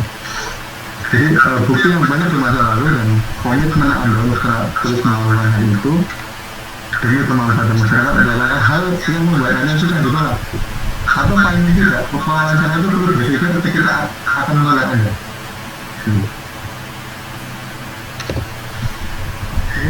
Kemudian ini pertanyaan-pertanyaan penting. Nanti ini mungkin bisa berat. Ini pertanyaannya juga boleh bisa. Nah kemudian setiap, jadi sekarang saya Anda punya buku kecil gitu, terus Anda cari di internet pertanyaan-pertanyaan yang pernah muncul, ditulis satu-satu, kemudian kasih jawabannya. Jawaban Anda sendiri sebenarnya. Nah, indikator jawaban Anda memuaskan atau tidak, cobalah Anda berguna-guna menjadi pewawancara. Nah, jika jawaban itu bisa memuaskan diri Anda sendiri, bahwa saya yakin ini jawabannya sangat memuaskan. Jadi, mungkin itu jawaban yang memuaskan. Tapi juga jawaban itu kayaknya buat diri Anda sendiri saja seperti ini kurang meyakinkan buat diri saya. Bagaimana pertanyaan kita, bagaimana jawaban tersebut bisa meyakinkan pewawancara dengan diri sendiri. Jadi mungkin itu komentar dari saya. Nah, itu yang tadi adalah kebenaran versi saya, dan hasilnya tidak semua seperti saya seperti ini. Di tahap wawancara ada banyak kebenaran-kebenaran yang lain, tetapi kebenaran saja hanya yang Tuhan, dan manusia adalah tempatnya satu dan dua. Matur nuwun juga, terima kasih dalam bahasa Jawa. Saya kembalikan ke moderator. Assalamualaikum warahmatullahi wabarakatuh. Waalaikumsalam warahmatullahi wabarakatuh. Terima kasih Mas Rahmat sudah berbagi banyak pengalaman bagaimana menghadapi wawancara, karena sejatinya menghadapi wawancara promotor itu seperti kita memasuki meja hijau sidang. Yang satu hal yang sangat menjadi terekam di kepala saya tadi ketika Mas Rahmat berkata kalau ingin memburu beasiswa jangan banyak rebahnya. Itu sangat memotivasi sekali. Tapi sebelum kita diskusi, kita juga perlu mendapat pencerahan. Ini telah hadir bersama kita Prof. Izin Mas Riki, Profesor dengan Profesor Yasini. Halo, assalamualaikum Prof. Assalamualaikum, waalaikumsalam. Iya, Waalaikumsalam Prof. Yasini. Iya. Ibu selaku promotor dan guru besar pada bidang pertanian, saya mungkin bisa sharing ketika Ibu memberi mandat untuk memberikan LOE atau memberikan bersedia menjadi promotor seorang kandidat doktor, itu kriteria seperti apa yang Ibu cari hingga itu bisa menjadi cerminan kawan-kawan ke depan agar mempersiapkan diri setidaknya mendekati ekspektasi dari Ibu yang ingin Ibu harapkan. Mungkin bisa Bu, Nun? Iya, boleh Mas, terima kasih. Apa namanya Mas Anwar yang panggilannya ini? Boleh. Iya.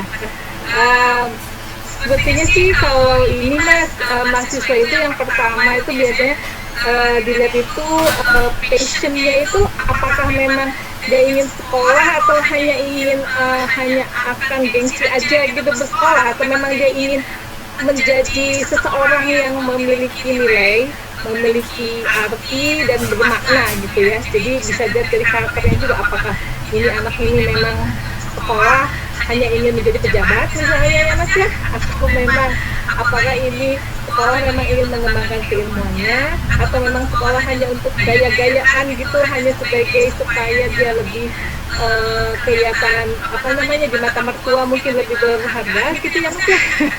Jadi katanya tuh mungkin motivasi dari itu dulu, punya passion dulu ya Mas ya, punya passion, maksud itu punya passion.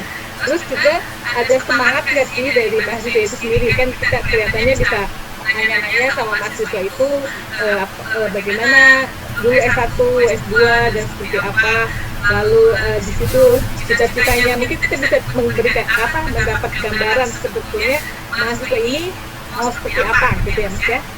Nah yang ketiga itu yang lebih penting Mas, waktu dibuat proposal nih, jadi alangkah baiknya kalau mahasiswa itu ngobrol dulu tuh sama calon promotor, misalnya kalau bisa datang ke kampus mungkin ya waktu belum ada COVID ini, atau barangkali via email kalau emang tadi banyak yang dapat dari LPDB dari luar, ngobrol dulu mungkin begitu.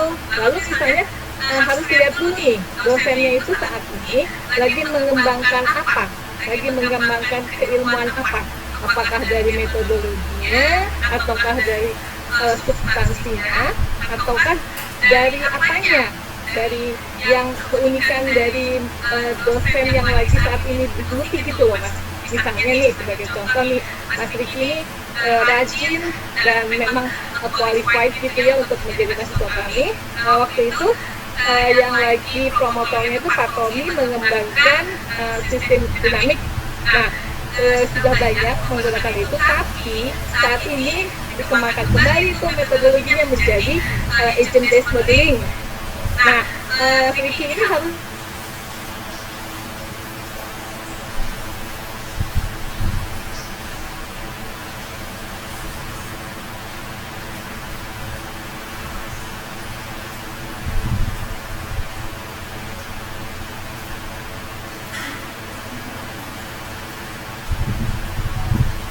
sinyal Pak, sinyal kali ya.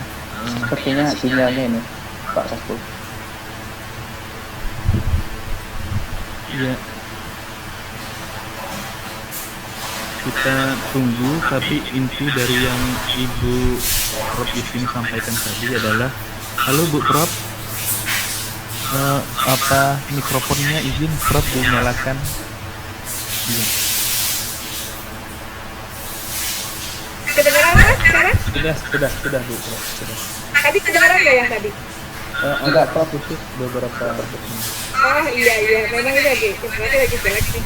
Begitu, jadi barangkali diulang lagi ya Mas Amalia. Jadi harus paham dulu sekarang yang akan menjadi promotor kita itu lagi menggeluti dalam risetnya tuh kemana Mas? Ke objek penelitiannya lebih kemana, atau lebih ke metodologinya, atau lebih ke alat risetnya misalnya ya Mas ya, lebih ke mananya. Nah itu kita harus paham, dan kita nanti jangan lagi dari awal tapi masuk ke yang kebaharuan itu tadi gitu Mas. Jadi misalnya kalau sekarang lagi ini agent based modeling di Unpad nih, ya udah kita belajar si agent based modeling aja langsung gitu, yang begitu loh Mas. Jadi proposalnya mengarah ke sana gitu Mas. Jadi harus belajar belajar sendiri dulu walaupun tidak sempurna gitu. Itu mungkin yang lebih penting lagi kalau membuat proposal ya Mas ya. Yang salahnya itu biasanya mahasiswa itu berarti penjumlahkan sekian.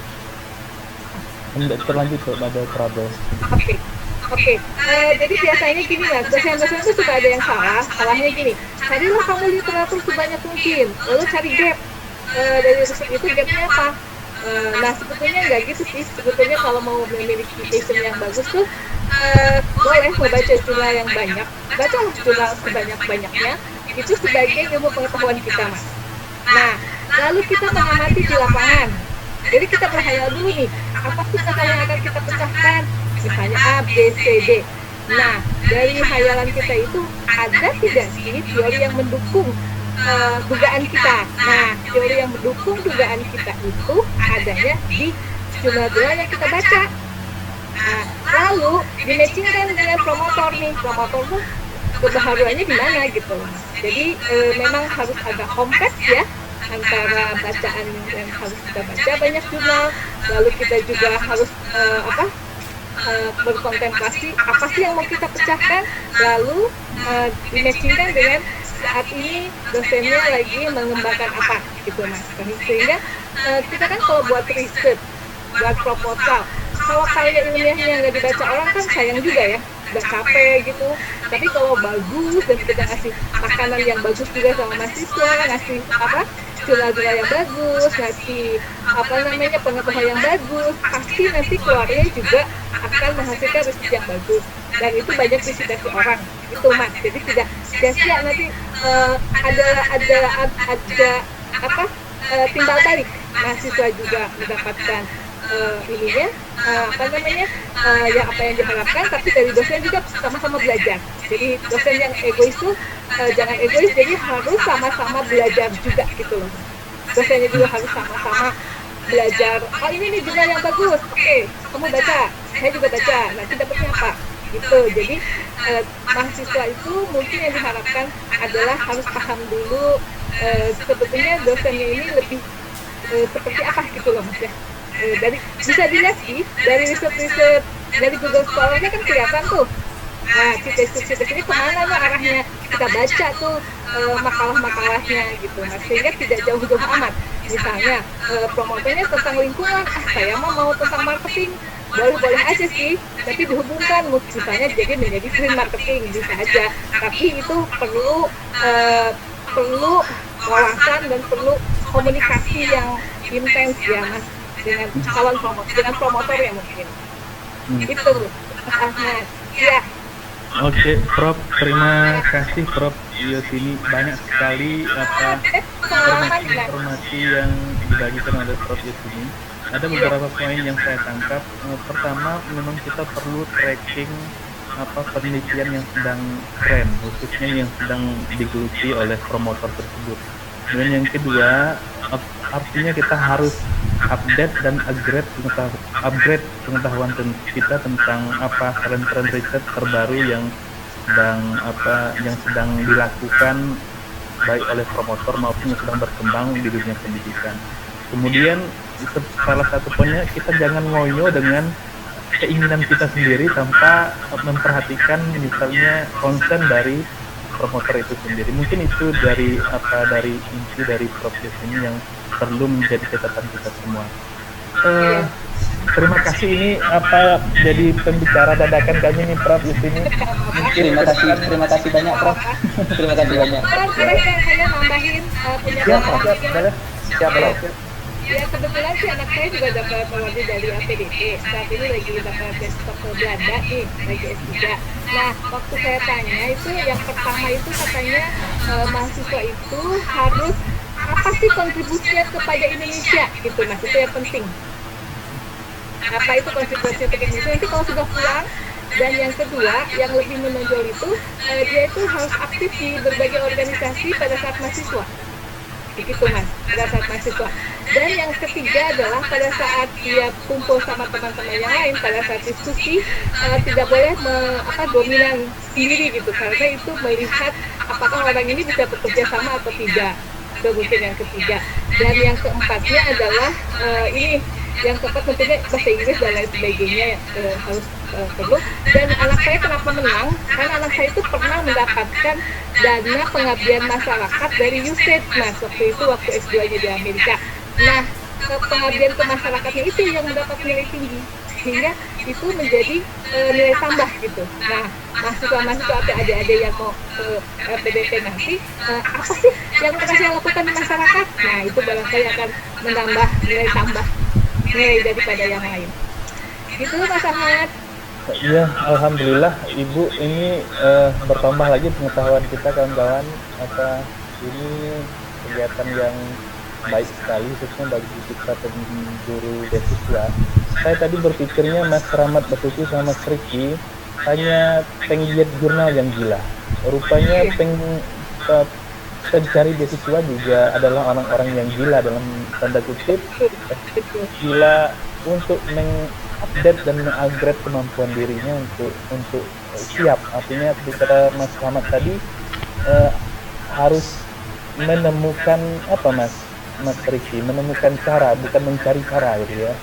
Iya. Itu hal positif yang perlu menjadi catatan kita.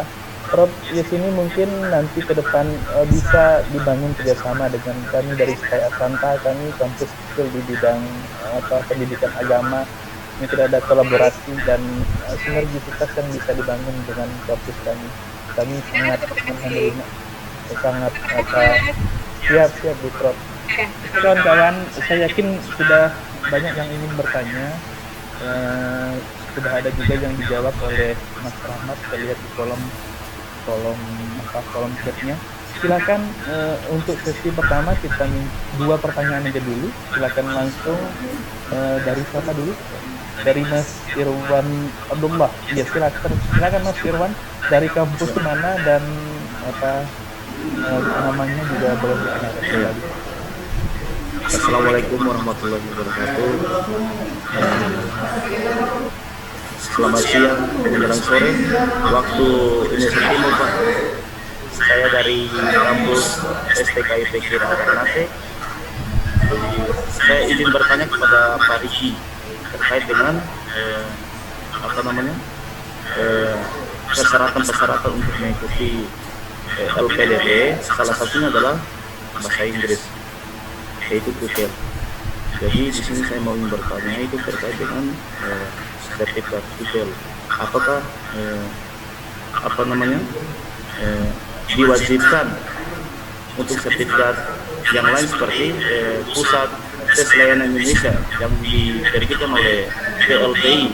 Kan di situ kan ada juga sertifikat bahasa Inggrisnya, Pak. Bisa tidak, Pak? Mohon penjelasannya dari ini. Terima kasih. Irwan Abdullah dari Ternate, sudah jauh-jauh bergabung ya. Peserta kita Prof di sini ada dari Sabang sampai Merauke. Oke, yang lainnya mungkin dari ibu-ibu yang mau bertanya silakan. Ada? Oke, ada yang mau bertanya lagi? Jika tidak, mungkin bisa dijawab Mas Riki. Tapi saya ada satu pertanyaan, mungkin bisa dijawab oleh Mas Riki dan Mas Rahmat. Pertanyaan saya satu, untuk untuk TOEFL, menambahkan dari Mas Irwan Abdullah, idealnya selain kemampuan TOEFL yang di atas standar tadi, ada tidak kemampuan lain yang harus kita harapkan? Misalnya begini Mas, oke lah, misalnya saya berhasil mendapat TOEFL, ini untuk dalam negeri ya Mas, mendapat TOEFL 570, anggaplah 600 saja lah.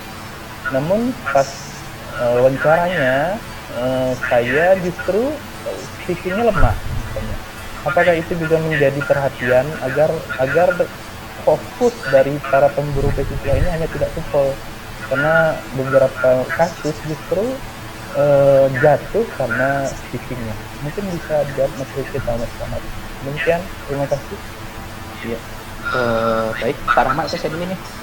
Mas Riki dulu tadi. Oke, baik. Terima kasih, luar biasa ini dari Prof Leslie ini. Saya sangat terharu sekali tadi. Beliau ini, saya sering sharing dengan dia, diskusi dengan Prof juga. Jadi mengenai sertifikat, ini pengalaman Mas ya. Disarankan sertifikat itu atau lembaga-lembaga itu yang diakui, walaupun mungkin ada nih lembaga yang mengeluarkan dan sertifikatnya itu Mas cross check di LPDP atau cross check di lembaga lainnya, apakah ini termasuk salah satu lembaga yang diakui. Apalagi ini yang mau keluar negeri itu memang harus dicek betul. Karena apa?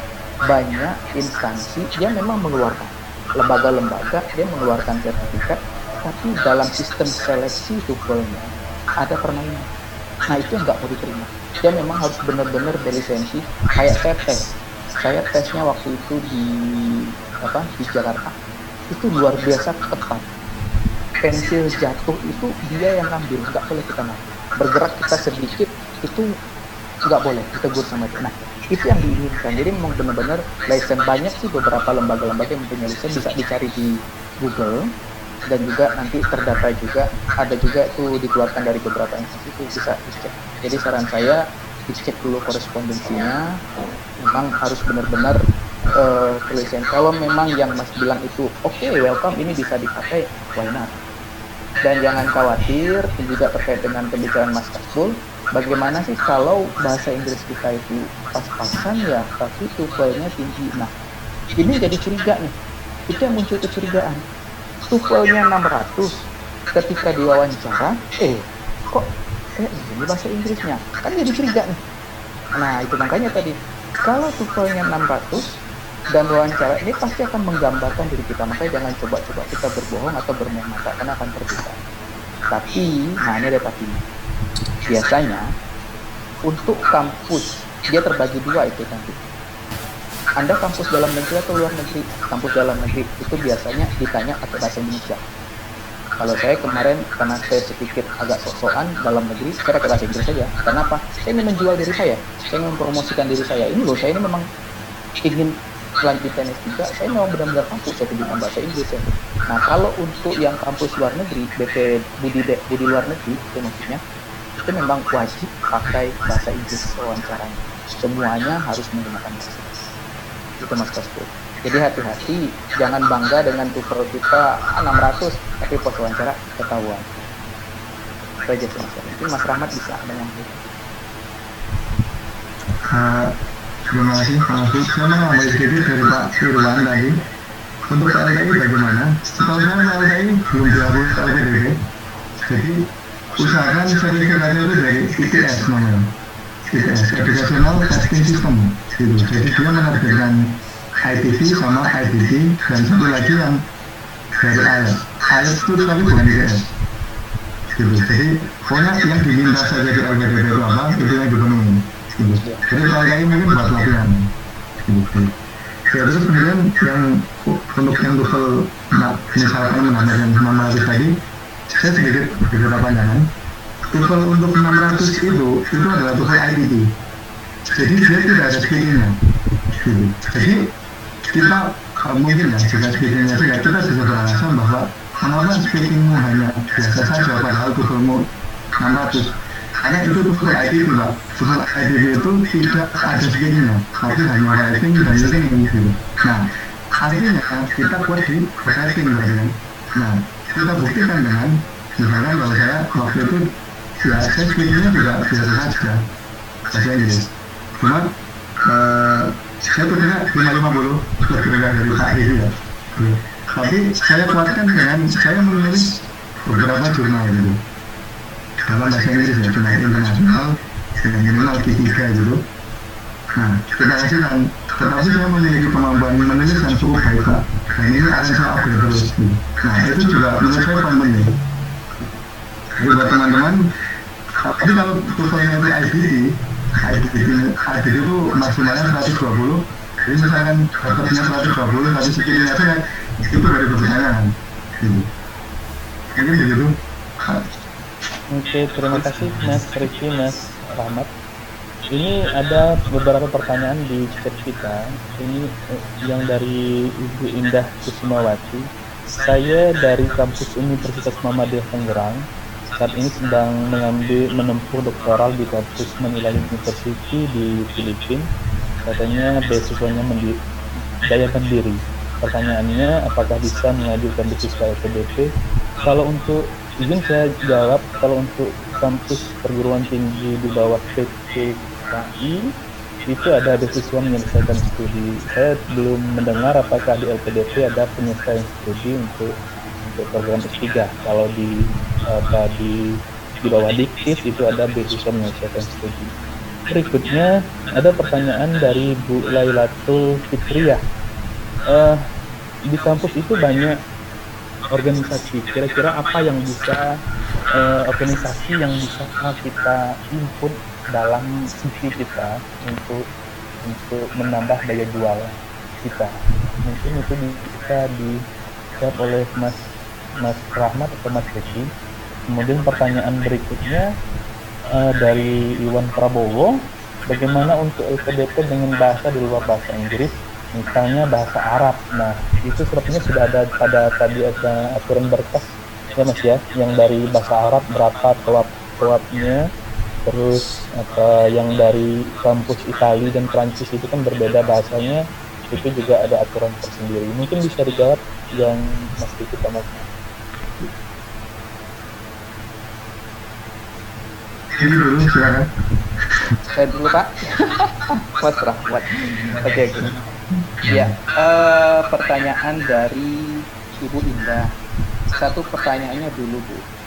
Apakah kampus Filipina itu termasuk salah satu kampus yang bekerja sama atau yang termasuk list yang bisa ada beasiswanya seperti LPDP? Itu pertanyaannya. Dikhawatirkan di list kampus itu ternyata di kampus Filipina nggak ada, jadi LPDP-nya nggak dikasihkan.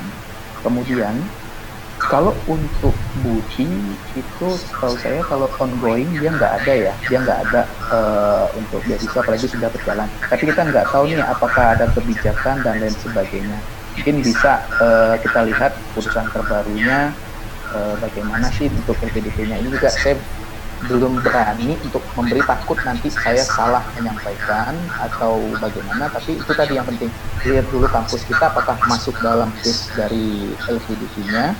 Kemudian kalau dulu sih waktu saya baca ada peraturannya itu tidak ada yang ongoing, memang benar-benar harus di awal. Cuman karena ada kebijakan jadi mahasiswa ini ada gagal dalam beasiswa lain dan dia sudah ongoing, itu ada dibuka kesempatan. Nah, mudah-mudahan itu salah satu termasuk itu. Coba lihat informasi terbarunya.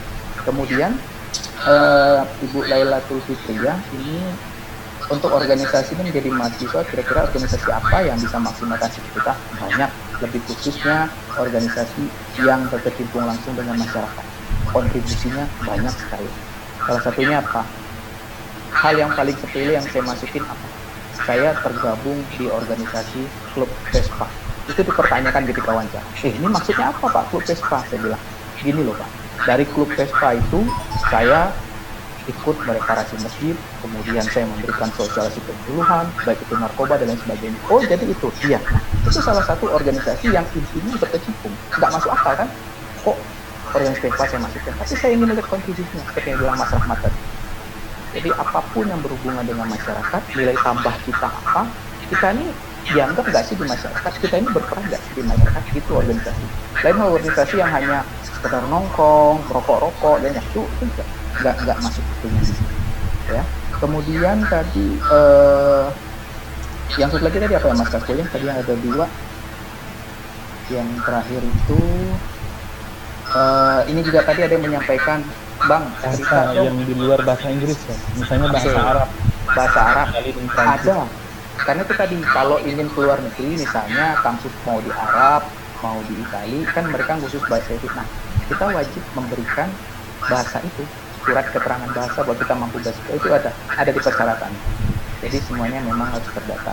Tadi ada yang ngasih masukan, Bang, tolong bahas dong yang untuk S2, jangan yang S3. Untuk persyaratannya maupun S2 dan S3 itu hampir-hampir sama. Cara-caranya harus punya LOE, harus punya pembimbing dan sebagainya, itu hampir sama. Cuman ada sedikit perbedaan. Kalau S2 itu cuma hanya sekedar melampirkan proposal. Kalau untuk S3 itu ada namanya rencana penelitian kita. Itu aja sih perbedaannya. Selebihnya untuk base-nya hampir sama, nggak ada beda. Bedanya kalau S2 kita ada MIDN untuk melanjutkan magister. Kalau di S3, kalau yang dari jalur BD ada IDN. Bagaimana kalau kita nggak punya, itu seperti Pak Rahmat bisa mengikuti reguler atau di IDN. Itu aja sih. Mungkin Pak Rahmat bisa menambahkan. Oke, terima kasih. Saya urutkan dari Pak Iwan Prabowo.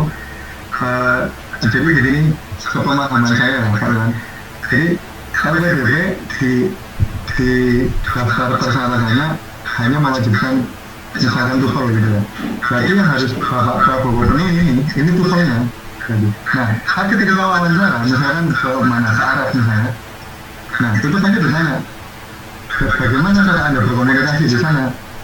Saya punya sertifikat Pak gitu, dan nantinya di akun kita itu juga ada upload untuk beberapa sertifikat bahasa.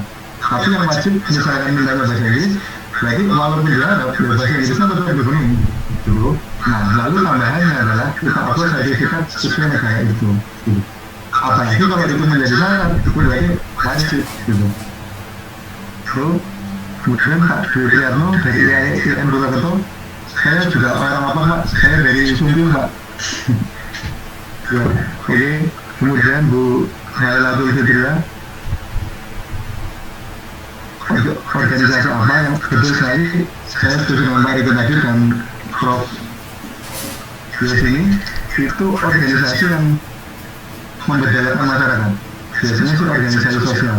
Jadi sebenarnya organisasi apapun yang walaupun sangat kecil perannya, kita bisa tuliskan di situ. Kemudian dari Ibu Indah Susumawati, jadi dan mungkin sekaligus saya menjawab pertanyaan dari Bu Desi ya, atau yang ongoing. Jadi ini teman-teman saya di UGM yang angkatan di bawah saya itu kuliah dulu baru daftar beasiswa. Jadi mungkin untuk tahun ini atau untuk tahun sekarang ini itu bisa, tapi ada syaratnya. Syaratnya misalkan baru kuliah setahun gitu, baru kuliah maksimal semester 1 gitu. Tapi itu kampusnya juga harus masuk list RDD seperti Pak Riki bilang lagi gitu. Dan itu waktunya itu saya kurang tahu apakah 1 semester, apakah 2 semester, tapi setahu saya dia bisa. Itu yang pertama. Yang kedua, dia harus punya NDN, harus lewat jalur dulu. Jadi nggak bisa yang reguler gitu. Jadi kalau ibu yang di Filipina nanti bisa ditanyakan untuk batas semesternya berapa yang bisa ongoing. Untuk Bu Desiro Rosarina ini kan dari semester 1. Yang ibu di angkatan bawah saya itu juga semester 1 kuliah, kemudian tengah-tengah dia daftar RDD. Ya, saya juga heran, memang bisa Bu? Dia jawab, untuk sekarang ini bisa gitu. Nah, jadi untuk Bu Desi, kalau punya NIDN dan sudah jadi dosen, dosen di Unit Muhammadiyah ya, nah ini berarti mungkin bisa Bu, silakan cari informasi-informasi tambahan ini. Ya, nambahin Pak Rahmat, bener sih yang dibilang Pak Rahmat. Ada teman saya ini, dia udah di-4 juga kuliah. Dia kemarin udah kuliah 1 semester, ternyata beasiswa yang sebelumnya dia nggak keluar namanya, tapi dia kuliah. Nah dia ngajukan ambil busi, kemudian pakai NIDN, dan karena kampusnya termasuk list dari LPDP, dia masuk. Tapi rata-rata yang saya kumpulkan yang ikut-ikut waktu itu di PK saya itu memang 1 semester semua sih Pak, nggak ada yang 2 semester hampir rata-rata. Jadi kayaknya kita nggak bisa menyimpulkan 1 semester, nggak bisa kita menyimpulkan ini, tapi berdasarkan dari kita analisa survei sampel-sampelnya, rata-rata 1 semester semua. Benar yang dikatakan. Baik, terima kasih. Terima kasih Mas Rahmat, Mas Riki dan Prof di sini bergabung bersama kita Pak Adian Mizari.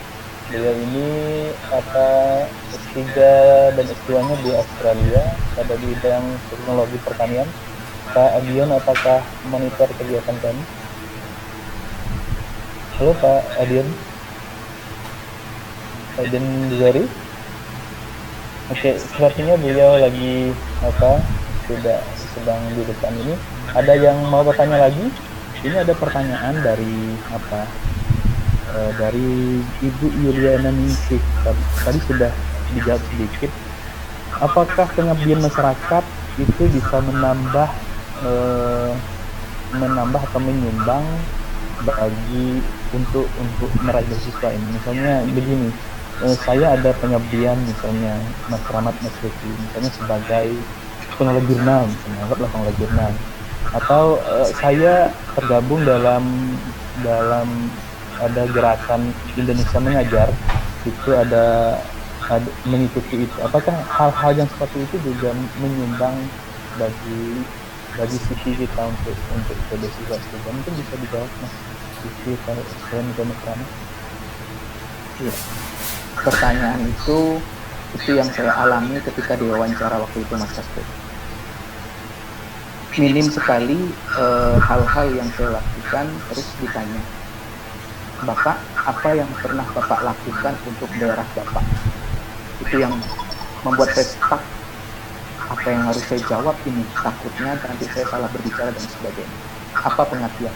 Saya juga punya pengabdian. Salah satu pengabdian saya itu terkait dengan tesis saya S2 saya. Nah, itu saya jelaskan. Pengabdian saya itu adalah saya membantu para petani, khususnya petani karet, dalam hal mendapatkan harga, kemudian dalam hal ini. Kemudian dia tanya, ada nggak perubahan? Ada. Perubahannya bagaimana? Perubahannya dari petani yang berpendapatan kecil, dengan adanya mekanisme yang saya buat ini, petani itu akan meningkat pendapatannya. Jika pendapatan meningkat secara ekonomi, maka kesejahteraan juga akan meningkat. Terus dia kunci, dengan adanya riset Bapak saat ini, ada nggak kontribusinya lagi? Tentu ada. Dengan adanya supply chain ini, dengan adanya rantai pasok ini, waktu itu saya bicarakan, ini nanti akan memberikan gebrakan baru bagaimana kita bisa memutuskan rantai yang begitu panjang dengan mekanisme akan meningkatkan kesejahteraan petani. Oh begitu ya Pak. Jika petani sejahtera, secara otomatis dia akan meningkatkan produktivitas, maka Indonesia juga akan sejahtera dari produktivitas tersebut. Oh begitu. Nah, sama seperti itu. Kalau pengabdian dari Ibu Yulia tadi itu memang benar-benar berkontribusi langsung kepada masyarakat dan memberikan feedback yang lebih, itu menjadi salah satu tambahan besar. Itu salah satu menjadi peluang kita, karena yang dilihat adalah anak ini begitu sudah kita kasih duit, dia nak jadi apa sih? Bahasa Jambi, dia mau jadi apa? Apa kontribusinya untuk kita? Itu yang paling penting. Terus bagaimana kalau pengelola jurnal? Bagaimana dengan Indonesia Mengajar? Jurnal pengelola itu adalah perbuatan atas aktivitas yang bersifat sukarela. Itu juga salah satu kontribusi. Jangan kita ceritakan, oh dari jurnal ini saya dapat uang ini, saya bisa ini. Oh enggak, itu salah besar. Itu bukan kontribusi. Saya justru membantu orang, khususnya orang-orang yang publikasi dengan tanpa biaya mahal, atau bahkan saya bisa menggratiskan, itu saya bisa membantu. Bagaimana dengan Indonesia Mengajar? Itu juga memiliki kontribusi, ada harapan. Nah, kita timpa dengan riset kita di situ. Dengan adanya riset ini, apa yang pernah saya lakukan, mudah-mudahan bisa meningkat dengan adanya riset saya. Ini yang saya sampaikan. Oke. Saya yakin itu sudah terjawab dengan baik. Pak Dion sudah bergabung. Selamat bergabung. Mohon mikrofonnya Pak Dion. Ya sudah Pak. Maaf tadi di belakang. Iya, siap. Pak Rahmat sehat ya? Alhamdulillah sehat Pak Dion. Alhamdulillah. Bergabung Pak Dion dengan kita ada Pak Sedina Usman dari Asanta, ada Prof Yusini dari Unpad itu tentang beasiswa. Nah, saya Pak Dion ini salah satu orang yang berhasil berkat beasiswa. Saya yakin itu mungkin bisa berbagi trik dan pengalaman sedikit sebelum kita close sesi diskusi santai kita ini. Mungkin bisa berbagi kepada kami yang muda-muda di diskusi santai siang ini, apa sih sebenarnya yang harus disiapkan agar, karena saya lihat Pak Dion Mizari ini, Prof Yusini termasuk orang yang fokus pada riset pada bidang kajian yang sama. Nah, mungkin ini juga bisa menjadi kiat pada kita yang muda-muda ini tentunya untuk membangun roadmap penelitian, membangun roadmap riset yang konsisten ke depan. Mungkin bisa sedikit Pak Dion Mizari. Terima kasih Pak Kasmul, maaf saya mendadak aja ya, ini memberikan jadi mungkin tidak teratur bahasanya. Suara saya jelas pertama Pak Kasmul? Sudah sangat jelas Pak. Jadi Bapak-Bapak, Ibu-Ibu, saudara-saudara yang saya hormati, jadi tadi Pak Riki, Pak Rahmat telah menjelaskan dengan sangat bagus ya, saya juga maksudnya terakhir, jadi yang intinya sangat bagus sekali. Memang saya pengalaman seorang penerima beasiswa itu tentu yang berbeda, saya lihat itu banyak bermacam latar belakang, tergantung juga dari pemberi beasiswanya jenisnya apa, itu perlu kita belakang. Kalau LPDP keinginannya apa, kalau dulu saya beasiswa outside ya dari Australian government, Jadi ininya apa juga, jadi kita harus tahu dulu siapa pendiri beasiswa, itu penting juga latar belakang. Di samping memang yang pasti dan tidak bisa dibelak adalah keunggulan komparatif dan kompetitif kita yang seperti dibilang oleh Pak Riki dan Pak Rahmat tadi ya. Apa sih yang kita unggul dari kita, baik dari segi akademis, baik dari segi komparatif. Komparatif itu adalah seperti yang ini, apa sih kontribusi yang mungkin kita unggul dari yang lain. Misalnya di Jambi kita pemerhati lingkungan misalnya, karena di Jambi kan bukannya aset besar ya bagi negara luar ya. Nah, jadi itu penting kalau pendiri donatur dari luar negeri dia lihat isu-isu lingkungan itu penting, sustainability ya. Kalau dalam beda ilmu sosial juga itu kemasyarakatan, seperti yang dibilang Pak Riki tadi ya, apa sih kontribusi kita sosial masyarakat ya, misalnya kita sehingga tidak ada unsur-unsur misalnya yang disukai orang luar ya, seperti radikalisme, terorisme dan lain-lain. Unsur-unsur itu sangat penting untuk kita membackup. Jadi ketika kita diberi beasiswa, kita jadi orang yang bisa memberikan pencerahan, moderator, semacam itulah. Jadi kita prinsipnya sama betul apa yang dibilang oleh betul-betul yang bilang oleh Pak Riki dan Pak Rahmat tadi. Memang kita harus punya keunggulan ini dari bandingkan seserta, karena kita kan dipilih jumlah beasiswa itu sangat terbatas, sementara yang mendaftar banyak, tapi ada kriteria tertentu yang ini diseleksinya dari kita gitu, sehingga ini. Jadi kita seperti Pak Kasbul bilang dari reviewer ya, peneliti itu kita lihat dulu peneliti itu poinnya apa yang diinginkan mereka, itu yang kita pilih. Prinsipnya seperti itu. Nah, kalau tentang roadmap penelitian saya juga tidak termasuk orang yang ahli seperti bilang Pak Kasbul ya. Yang penting kita konsisten lah. Kalau pesertanya saya tidak tahu ini apakah dari dosen atau sponsor dari mahasiswa. Kalau dari dosen ya memang kalau kita ingin S2, S3 itu kan memang linearitas itu sangat diinginkan ya, karena bisa fokus dengan kajian spesifik kita, keunggulan kita. Jadi roadmap kita itu dari awal, apalagi mau profesor ya, itu memang dirancang betul dari awal. Saya juga belum profesor, jadi makanya saya tidak bisa masukkan. Jadi belajar juga dengan semua bagaimana kita dari awal itu memang dirancang itu by design ini, everything by design.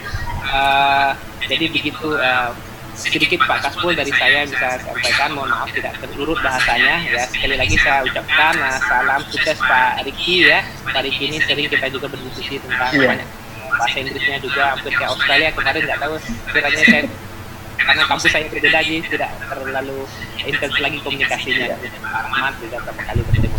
Mungkin itu Pak Kasbul, terima kasih Pak Kasbul. Assalamualaikum warahmatullahi wabarakatuh. Waalaikumsalam warahmatullahi wabarakatuh. Alhamdulillah kita sudah sampai di penghujung acara. Saya yakin memang masih banyak pertanyaan yang belum terjawab, tapi karena kita terbatas oleh waktu, tentu insya Allah dalam beberapa waktu dekat ini kita juga akan mengadakan diskusi tentang beasiswa di bawah Kementerian Agama. Dan alhamdulillah di Asanta itu salah satunya Pak Usman itu mendapat beasiswa S3 dari 5.000 dokter di Universitas Sriwijaya. Kemudian ada Pak Prabowo di UIN Jambi juga melalui beasiswa di bawah Kementerian Agama. Bapak Ibu, saya yakin diskusi kita pada siang hari ini tidak dapat memuaskan semua orang. Baik itu tentu ada kurangnya, tentu juga banyak yang mungkin tidak sesuai ekspektasi.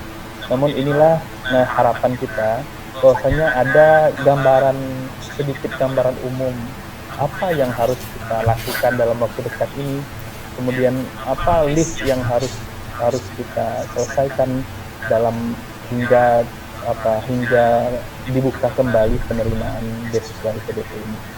Terima kasih sekali lagi kepada Prof. Yusini Deliana dari Unpad, ada Pak Abdul Muzari, dan teruntuk buat sahabat saya Mas Riki dan Mas Rahmat. Terima kasih. Semoga silaturahmi kita tidak terhenti hanya karena COVID ini tentunya, dan juga tidak terhenti hanya pada grup santai ini, dan ke depan tentu akan ada diskusi-diskusi yang lebih mendalam. Semuanya terima kasih. Sebelum kita menutup sesi ini atau menutup diskusi santai ini, saya mohon semuanya untuk menyalakan videonya, karena saya ingin men-capture video kita ini untuk menjadi kenang-kenangan. Siapa tahu di suatu waktu nanti kita akan ada di satu forum yang semuanya adalah awardee dari LPDP dan awardee dari 5.000 dokter. Amin, amin ya rabbal alamin. Mohon Bapak Ibu di menurut dari video Bapak Ibu, semuanya mohon untuk capture-nya dinyalakan atau videonya dinyalakan. Ibu Lailatul Mulyarah, apakah Ibu Elvina? Oke, sudah. Kenangan yang baik itu biasanya tersimpan dari senyum yang cerah, yang baik, dan ikhlas. Mari sedikit kita memberikan senyuman minimal nanti. Oh, saya pernah melihat senyum Ibu Yasini. Gimana? Rasanya pernah melihatnya di forum santuy. Satu, berikan senyum terbaiknya. 1, 2, 3. Sebentar ini saya kirim ke grup WhatsApp. Grup WhatsApp yang sudah ada. Sebentar Ibu. Sambil yang lain juga Bu Lailatul Mulyarah bisa dihidupkan.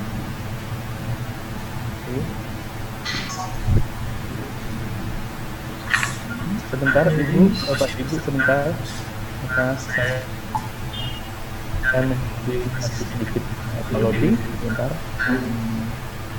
Sebentar Bapak Ibu, ini ada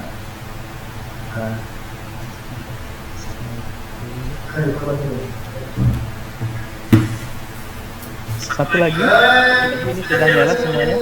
1, 2,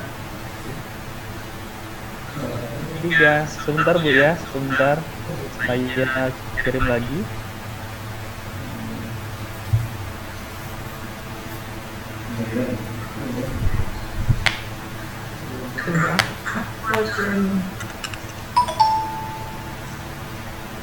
Bentar Bu, bentar Bapak Ibu.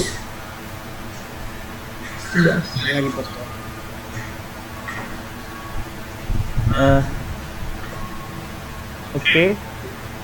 1, 2, 3. Oke, berikutnya 1, 2, 3. Terima kasih semuanya. Salam takzim saya buat semuanya.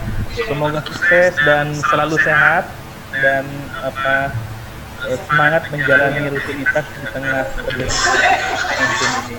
Terus saya Restu Anwar, mohon maaf jika ada salah kata, salah ucapan maupun penyebutan gelar dan nama yang tidak sesuai pada tempatnya. Waalaikumsalam warahmatullahi wabarakatuh. Assalamualaikum warahmatullahi wabarakatuh. Waalaikumsalam. Terima kasih banyak. Saya bagi Bapak Ibu yang terima kasih banyak Pak Dian. Saya sudah menyediakan sertifikatnya, mungkin siapa tahu ada manfaatnya. Terima kasih. Ibu Yusi. Ya, terima kasih Pak. Salam takzim Pak. Assalamualaikum. Salam. Ini Pak Kospul.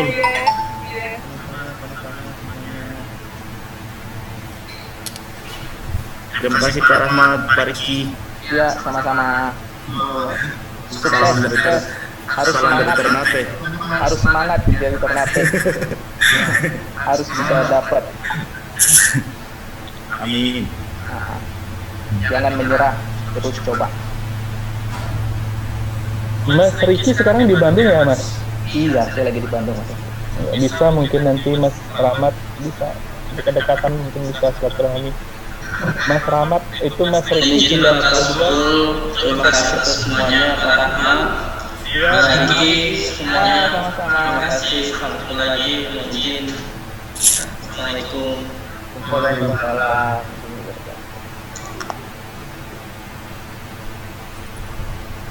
Pak Rahmat ternyata senior saya 131 ya. Iya Mas. Berarti yang di Pondok Hijau ya itunya PK-nya Mas. Yang di Depok ya? Ya benar, saya di ini Pak, Hotel Bumilyana. Oh gitu. Kalau saya kemarin di Ancol Pak. Iya.